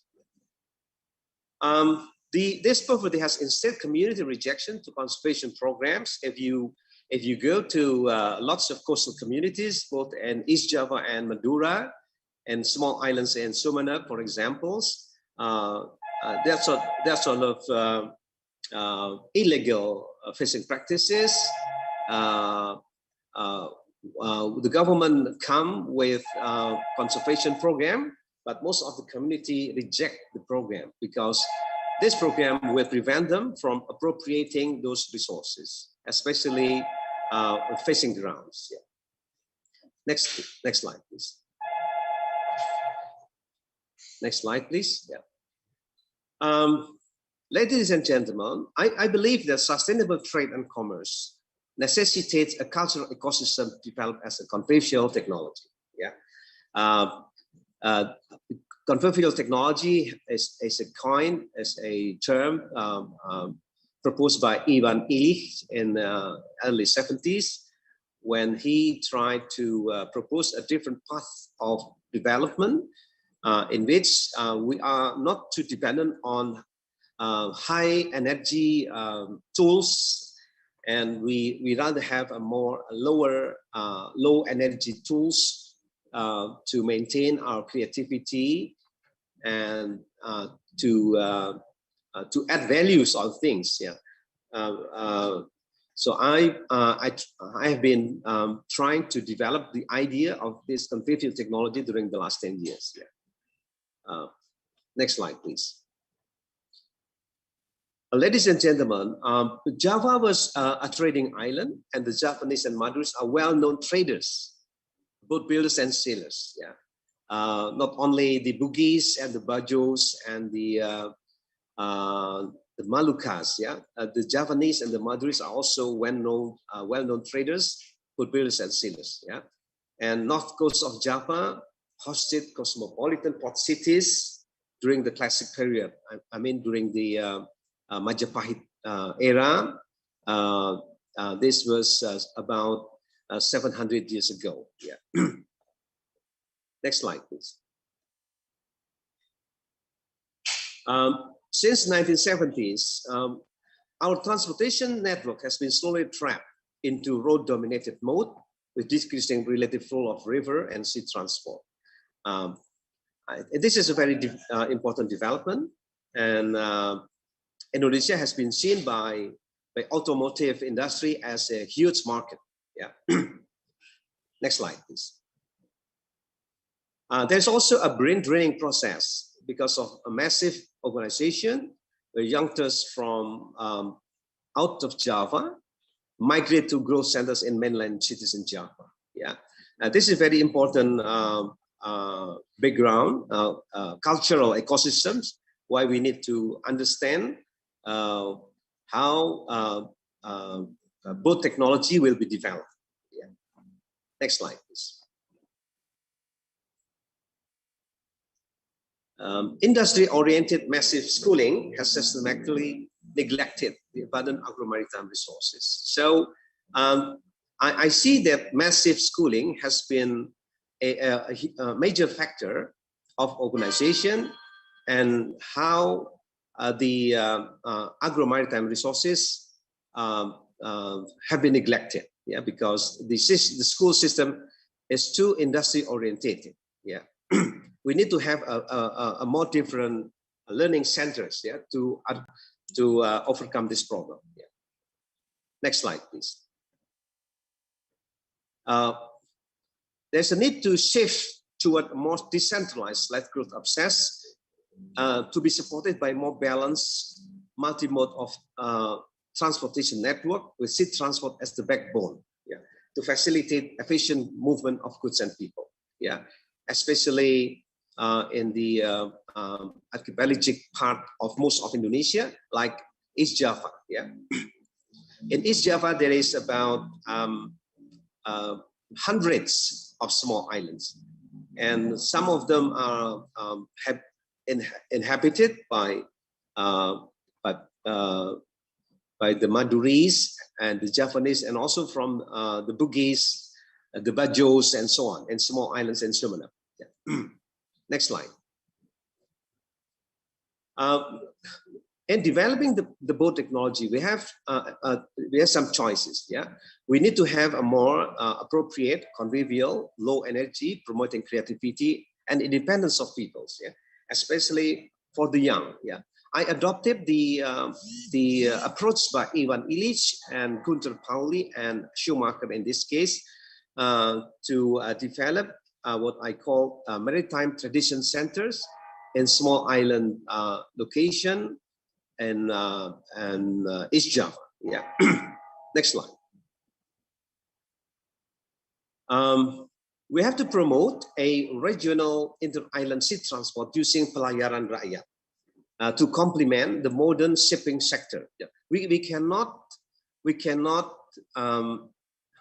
I think the modern sector is important, but it cannot serve the small islands. So we need to have a smaller armadas, fleets of traditional boats, of wooden boats, which might be not so traditionally built and designed, but we may adopt a more progressive design and production method. Next slide. This is a small map of the East Java and the surrounding Maduras, the Kangean Island, Balis, and Lombok. I'd like to approach this attempt to revitalize a cultural ecosystem in a regional context, by allowing a kind of regionalization to promote sea transport-based trade, and also to promote tourism along the way. Next slide, please. This is a typical dynamic present-day scenery that we might see in Madura. A very dynamic people and good transport using a simple technology, using this type of boat, with 25 to 30 meters long, using diesel engine. The boat building of this kind of boat is still dynamically active. You may find lots of those boat building activities in the north coast of Probolinggo in East Java, and also in Tuban, in Pati, and also in some part of Madura. Next slide, please. You see the different types of boats here, a bigger one and a smaller one. These are very active, and very colorful. To see this type of boats are actively used in present-day trade and commerce in Madura. Next slide. The trade of cows and some of the goats and so on. You see, Madura is an important producer of cattle, and the transport of cattle are using traditional boats. Next slide. Ladies and gentlemen, I do believe that the developments of convivial technologies suitable for an archipelago environment need to be considered seriously. Next slide. This is an example of a practical 6 to 8 meters long alis or golekan kind of boats, using this Latin sails with colorful sails, and it's a present-day activities that you might found in parts of Madura, and also in sometimes you may find it in Surabaya. So we need to have a way to conserve boat building and sailing skills for the youth. Next slide, please. But we also have to have a more clean, sustainable fisheries using this type of integrated multi-trophic aquaculture to promote small island economic activities, to keep the young to live happily in the islands, not to migrate into growth centers in Java. Next slide. Madura is also very potential for seaweed production, and it's part of the product that maybe need to be processed and transported to mainland Java. Yeah. Next slide.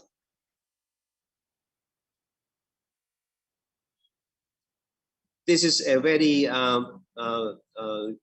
usual view that we might see in parts of Kaliangat and Sumeneb in general. Yeah, this is a traditional family business, especially the role of women in the coastal community is very important. Yeah. Next slide, please.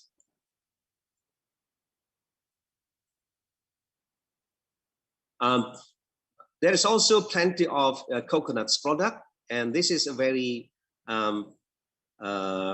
rich resource that actually need to be promoted more. Yeah. As a very important product of most of Indonesian archipelago. Yeah, coconuts. Yeah. Next slide, please. Of course, there are plenty potentials for tourism, ecotourism, and this may be a small group or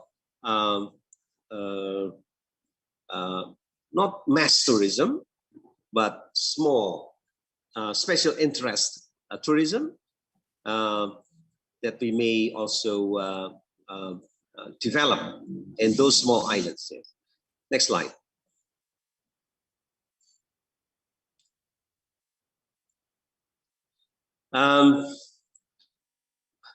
So we need to see an effort to revitalize the cultural ecosystem to support trades for agro-maritime produce, and this will be the key in promoting a more balanced, sustainable development for the small island communities. Yeah, we don't like to see more discrepancies in those areas with the growth centers.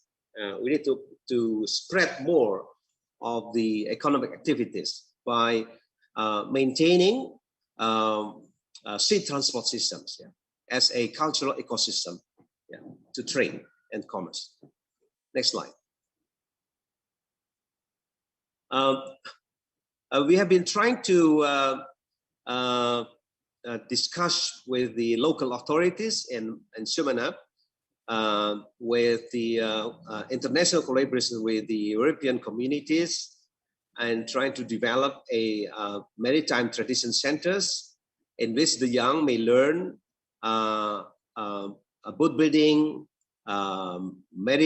mariculture, sustainably in those small islands, not within a formal schooling, but a more kind of a pesantren-like learning environment. Yeah, so pesantren is a very unique learning environment that may be used as an instrument for building a maritime tradition center in the small islands in Madura, for example. Next slide. Yeah. So we may provide with workshops, carpentry shops, mechanical, electronics workshop, library, and internet access for the young to learn relevant knowledge and skills, maritime skills. Yeah, and this is very important to provide a sustainable cultural ecosystem, yeah, for the trade in those islands. Next slide.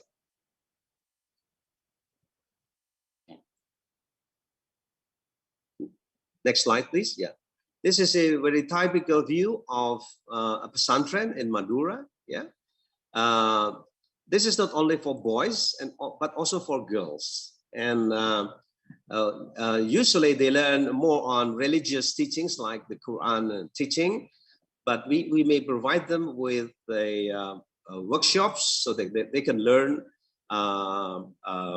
boat buildings, machines, and electronics. Yeah,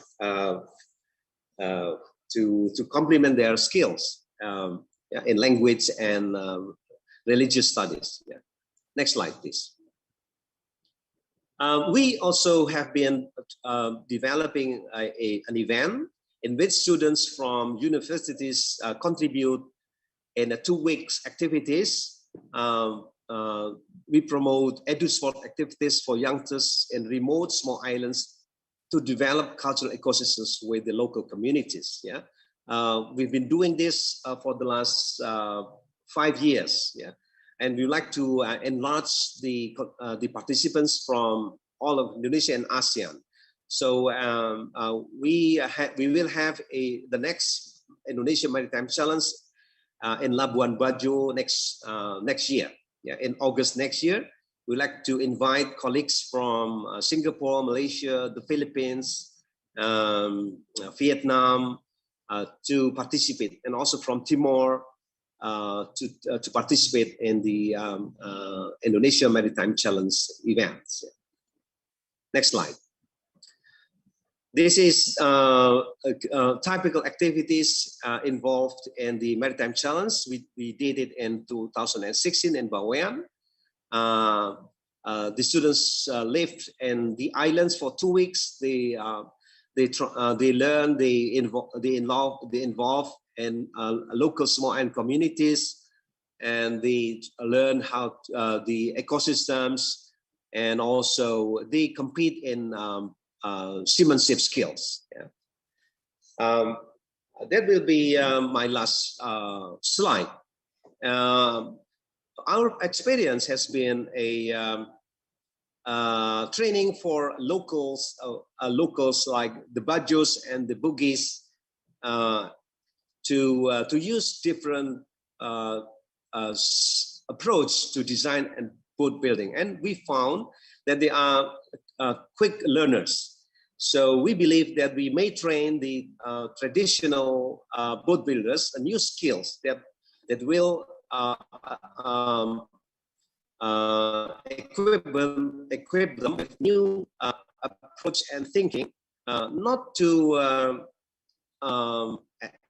abolish their skills, but the other skills using more kind of modern techniques, but still maintaining creativity and craftsmanship. That will conclude my presentation, ladies and gentlemen. Thank you for your attention. Assalamualaikum warahmatullahi wabarakatuh. Waalaikumsalam warahmatullahi wabarakatuh. Thank you so much, Prof. Daniel, for your presentation. It's very interesting that how your works to integrate the multiple aspect, and also strengthening the maritime culture in a young generation, and also how to support their capacity and the unique implementation that we can also implement the maritime education or maritime skill capacity building in pesantren, the Islamic boarding school, something like that.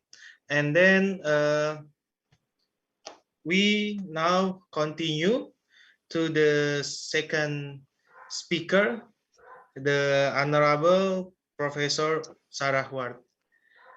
Professor Sarah, time and screen are yours, please.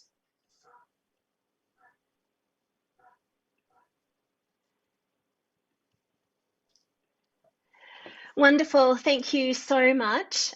Salamat siang. Good afternoon, everybody.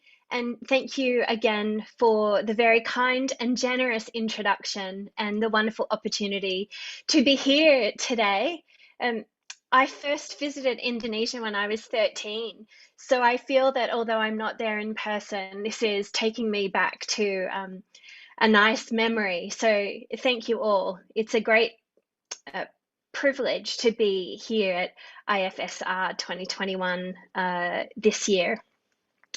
So I'm Sarah Ward, as many of you know, and I'm visiting Professor of Maritime Archaeology and Underwater Cultural Heritage. It is a bit of a mouthful, and I'm based at Dalian Maritime University.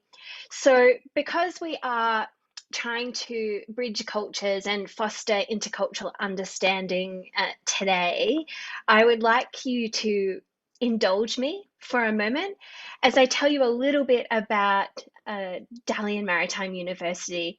No one's never heard of us. Most people don't know where we are. So I'm going to take a moment to share with you China's key maritime institution, an IMO Center of Excellence, where we safeguard navigation culture by not only teaching the way of the future, but teaching the way of the past. We are and this is really important for most of the probably tens of thousands of navigation students that have passed through these hallowed ship halls. We are China's cradle of navigators, and we have been for 111 years. So thank you for indulging me. DMU is without doubt the beating heart of China's maritime industry. So I would like to just share that with you. And as you would expect, I'm coming live from DMU today, which is located in the historic port city of Dalian on China's northeastern Yellow Sea coast. I show this to you because Dalian is located at the southern tip of the Liaodong Peninsula, but on the northernmost section of the maritime silk and spice routes. Dalian is the most significant port in northern China, and it served as a nodal point in the supply chain between what's now Russia, the Koreas, Japan, and of course China for more than 2 millennia. And you can see that I've flagged it on the top right of your screen. But I'm digressing, probably a little bit too far in the time that I have available. So let's begin with China. There's our same flag highlighting Dalian on a real world map. China, as many of you know, is the largest country in the East Asian maritime realm. And it has a very long history of seafaring, the earliest evidence of which you can see on your screen now. This is a Neolithic canoe found in 2002 during the Crossbridge excavation. It was a rescue excavation. You can see it in situ there and in the Shanghai Maritime Museum last year. This dates to the Neolithic period, as I said, between 8,000 and 10,000 years ago. So with this canoe began, or prior to the building of this canoe, China began a steep shipbuilding tradition. And that's really what I want to talk to you guys about today. Now, this tradition was at the height of China's maritime, I guess, prowess, if you're excluding current days, in the Ming Dynasty, was dramatically altered by the expansionist foreign policies of the Ming Dynasty Emperor Yongle.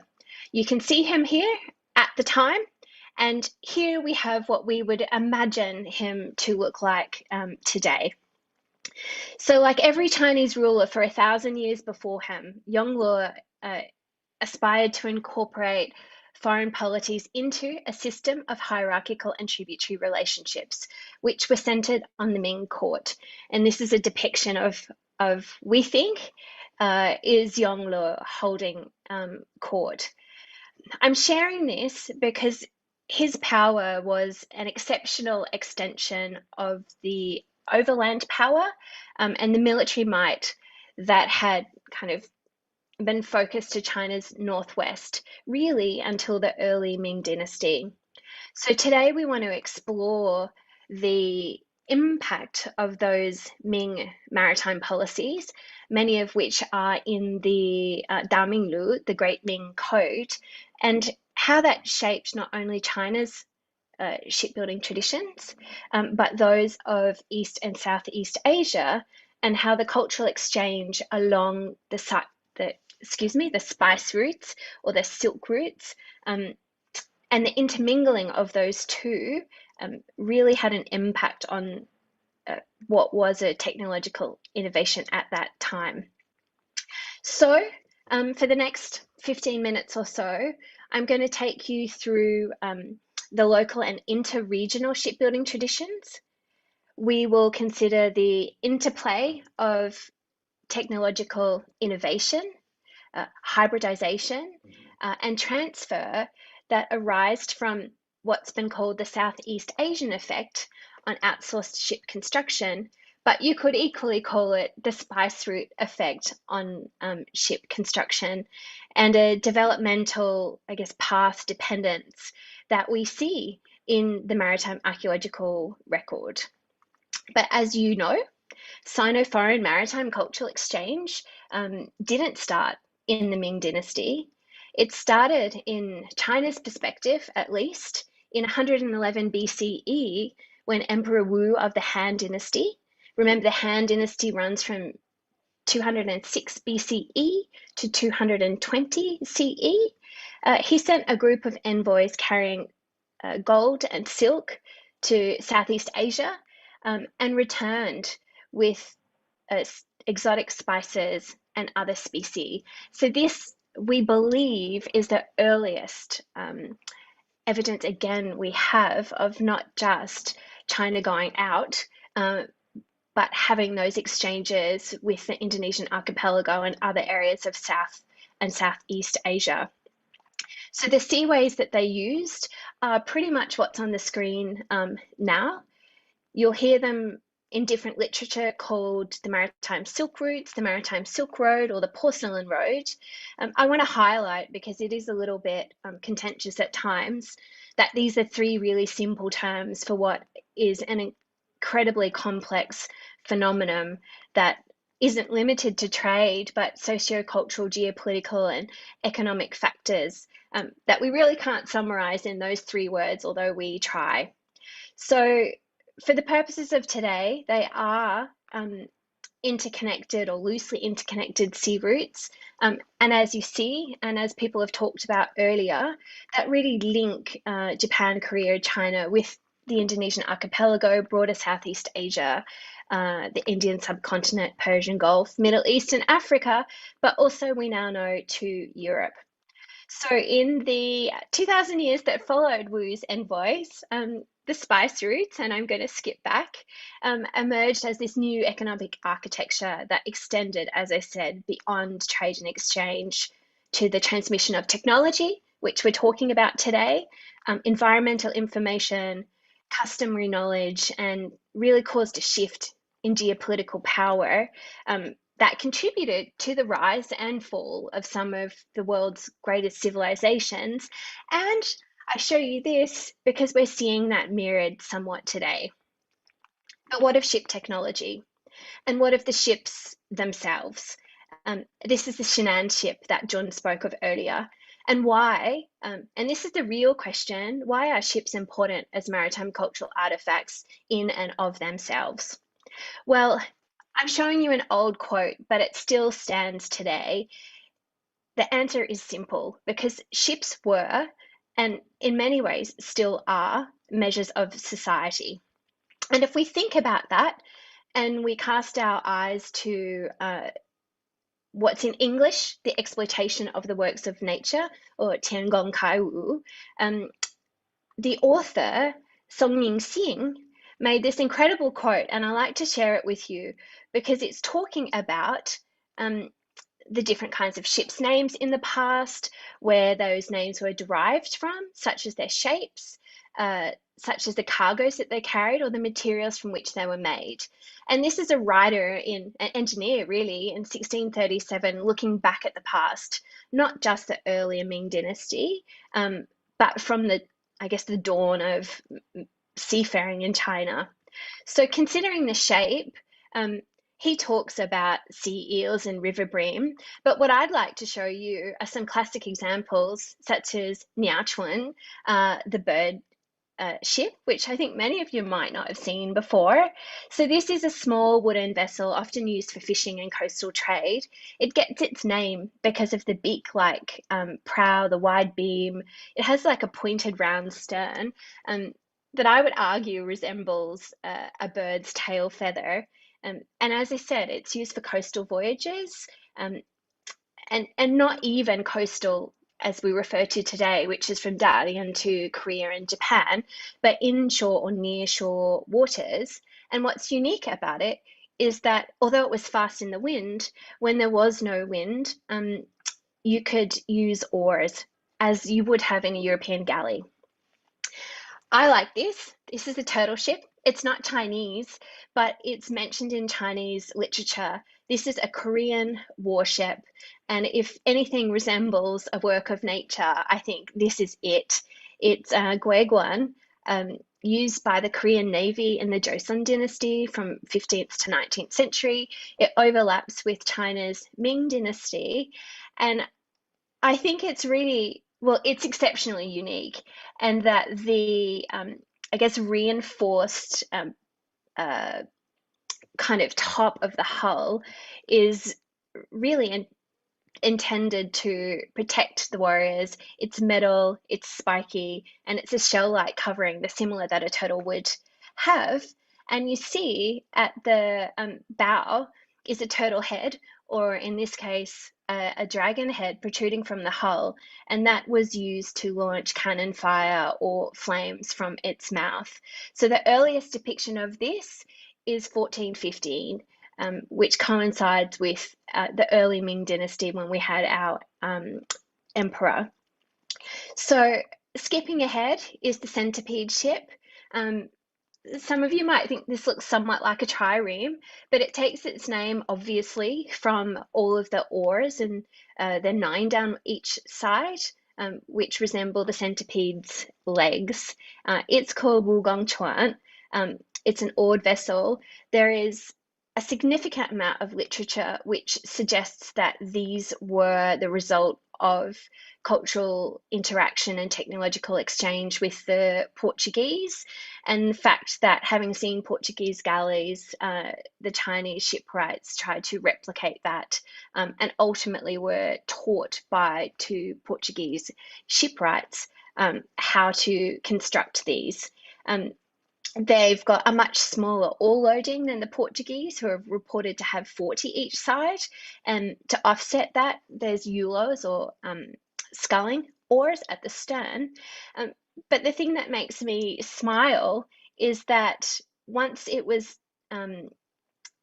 imperial court decided that it did not want these foreign influences, there was a mandate that the shipwrights should not copy, and I quote, the models of inferior barbarians. So I apologize to my Portuguese colleagues, but they were promptly told to stop also using exotic ship names. So Wugong Chuan ceased construction in 1534. But coming back to our quote, the comment here about ships also being named from the cargo that they were carrying, this is probably not that unusual to many of you, and that the cargo can change from royalty. In this case, these are riverine barges carrying the Wanli Emperor, flat-bottomed and riverine or near shore. This is again early 14th century. We have horse ships, or ma'chuan, ma being horse. So this is interesting because these aren't shaped like a horse. These are effectively horse carriers that were used on the Zhonghe fleets between 1405 and 1433. And the horses, not for food or recreation, but for the soldiers to use when they went ashore. Soldiers being carried on accompanying passenger ships and warships. And the one that will be most famous, I think, to most of you is Baochuan, or treasure ships, so named because of the vast amounts of treasure that could be carried in their holds.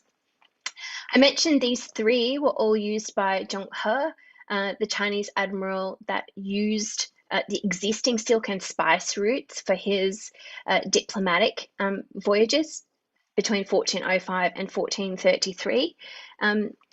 The dimensions of these ships are here, and I won't dwell on them, but I put them up because the shipwrights and the naval architects out there will note the length to beam ratios are highly unusual and not at all seen in European shipbuilding. So much so that this has been a cause of consternation for many years because this was unattainable in Europe at that time. The SS Great Britain, for example, which was significantly later, was considered to be the largest ship ever built. And clearly in that quote is a very Eurocentric focus. These were a mere 100 meters long. But I want to come back again to this quote and the materials from which they were made. And we're now looking not so much at ships, but boats. So again, at that time, we had smaller vessels, inland and riverine, that were made from pig skin, that also made from bamboo, and also made from timber. But where we get the word sampan or sanpan is the original sampans were made from 3 pieces of wood, san being 3. So, you know, we're still seeing the ramifications or the observations of San Yingxing almost up to the pre-modern and into the modern days. I want to add to this quote what I think is hugely important, and that is it's not just about the materials, the shapes, or the cargo, but the available resources, the regions with it, where they were built, and the environments in which they will operate, because these are maritime cultural objects after all. So if we then come back to kind of China and we think about these quotes and go back to the historical documentation, it seems that I'm not alone in thinking this. And I stole that actually from John Adams, my professor in Southampton, who did his PhD on the social lives of ships many years ago. So the Ming-Shi, which is dynastic history, which is a historical document in itself, it was started to be compiled at the end of the Ming Dynasty in 1645. Interestingly, about 8 years after Song Yingxing made his observations, it takes it a step further. It classifies ships by the shipbuilding kind of tradition. And what I mean by that is the geographical areas of construction. So we have one area to the north around the Yellow Sea, which is just under the Dalian flag. One area kind of to central China around the East Sea, which you can see kind of near Shanghai and north of Taiwan. And we have a third geographical kind of regional tradition down around the Hong Kong, what's Guangdong area now. So almost as south as the Philippines. So the Shachuan, the sand ships, are those that we see in the north. They were first built in what's now Shanghai in the Tang Dynasty, about 900 AD. You see they have relatively flat bottom, square sails, and shallow drafts. So when I'm talking about the environments within which they operate, we've got shallow, shoaly coastal waters where the bed forms are constantly moving because it's turbulent weather and high winds. So these captured the winds quickly, and they were so popular, in fact, that they lasted well into the Qing dynasty, which ended in 1911. If we go on to the Fuchuan ships, and this is the East China Sea tradition, so you see just south of Shanghai and north of Taipei. These are, and I've called these previously Fujian tradition ships, but Fu can also be interpreted as fortune ships, maybe because they were the coastal traders that went overseas and took the porcelains, the spices back to China.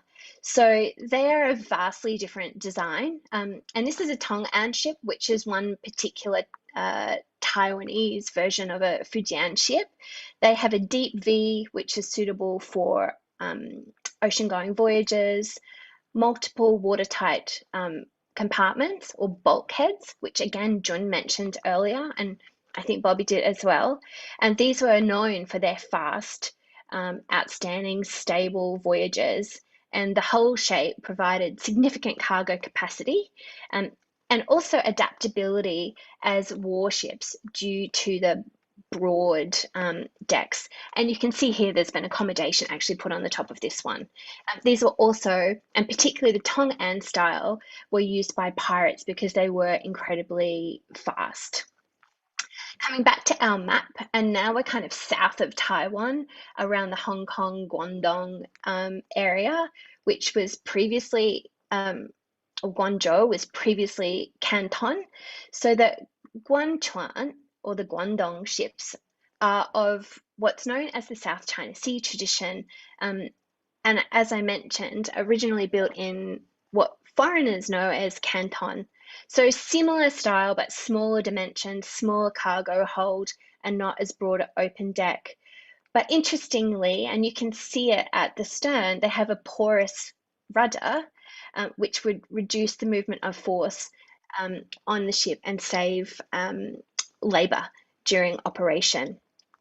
Now, it's reported that because they were built in Canton, which was, I guess, very close to Southeast Asia, one of the unique features here is that they were built using Southeast Asian hardwoods, which were considered by the Chinese to be superior.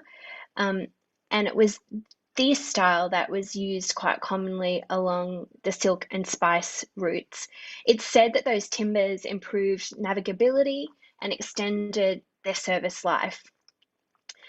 But these Guanchuan are quite unique. There's been a lot of talk in the literature about hybrid hulls of Southeast Asia, and you could argue that this is a hybrid hull, but the result is not necessarily the result of simple location and having easier accessibility to foreign materials, but that the technological transfer and hybridization occurred much earlier than the period that we would associate with the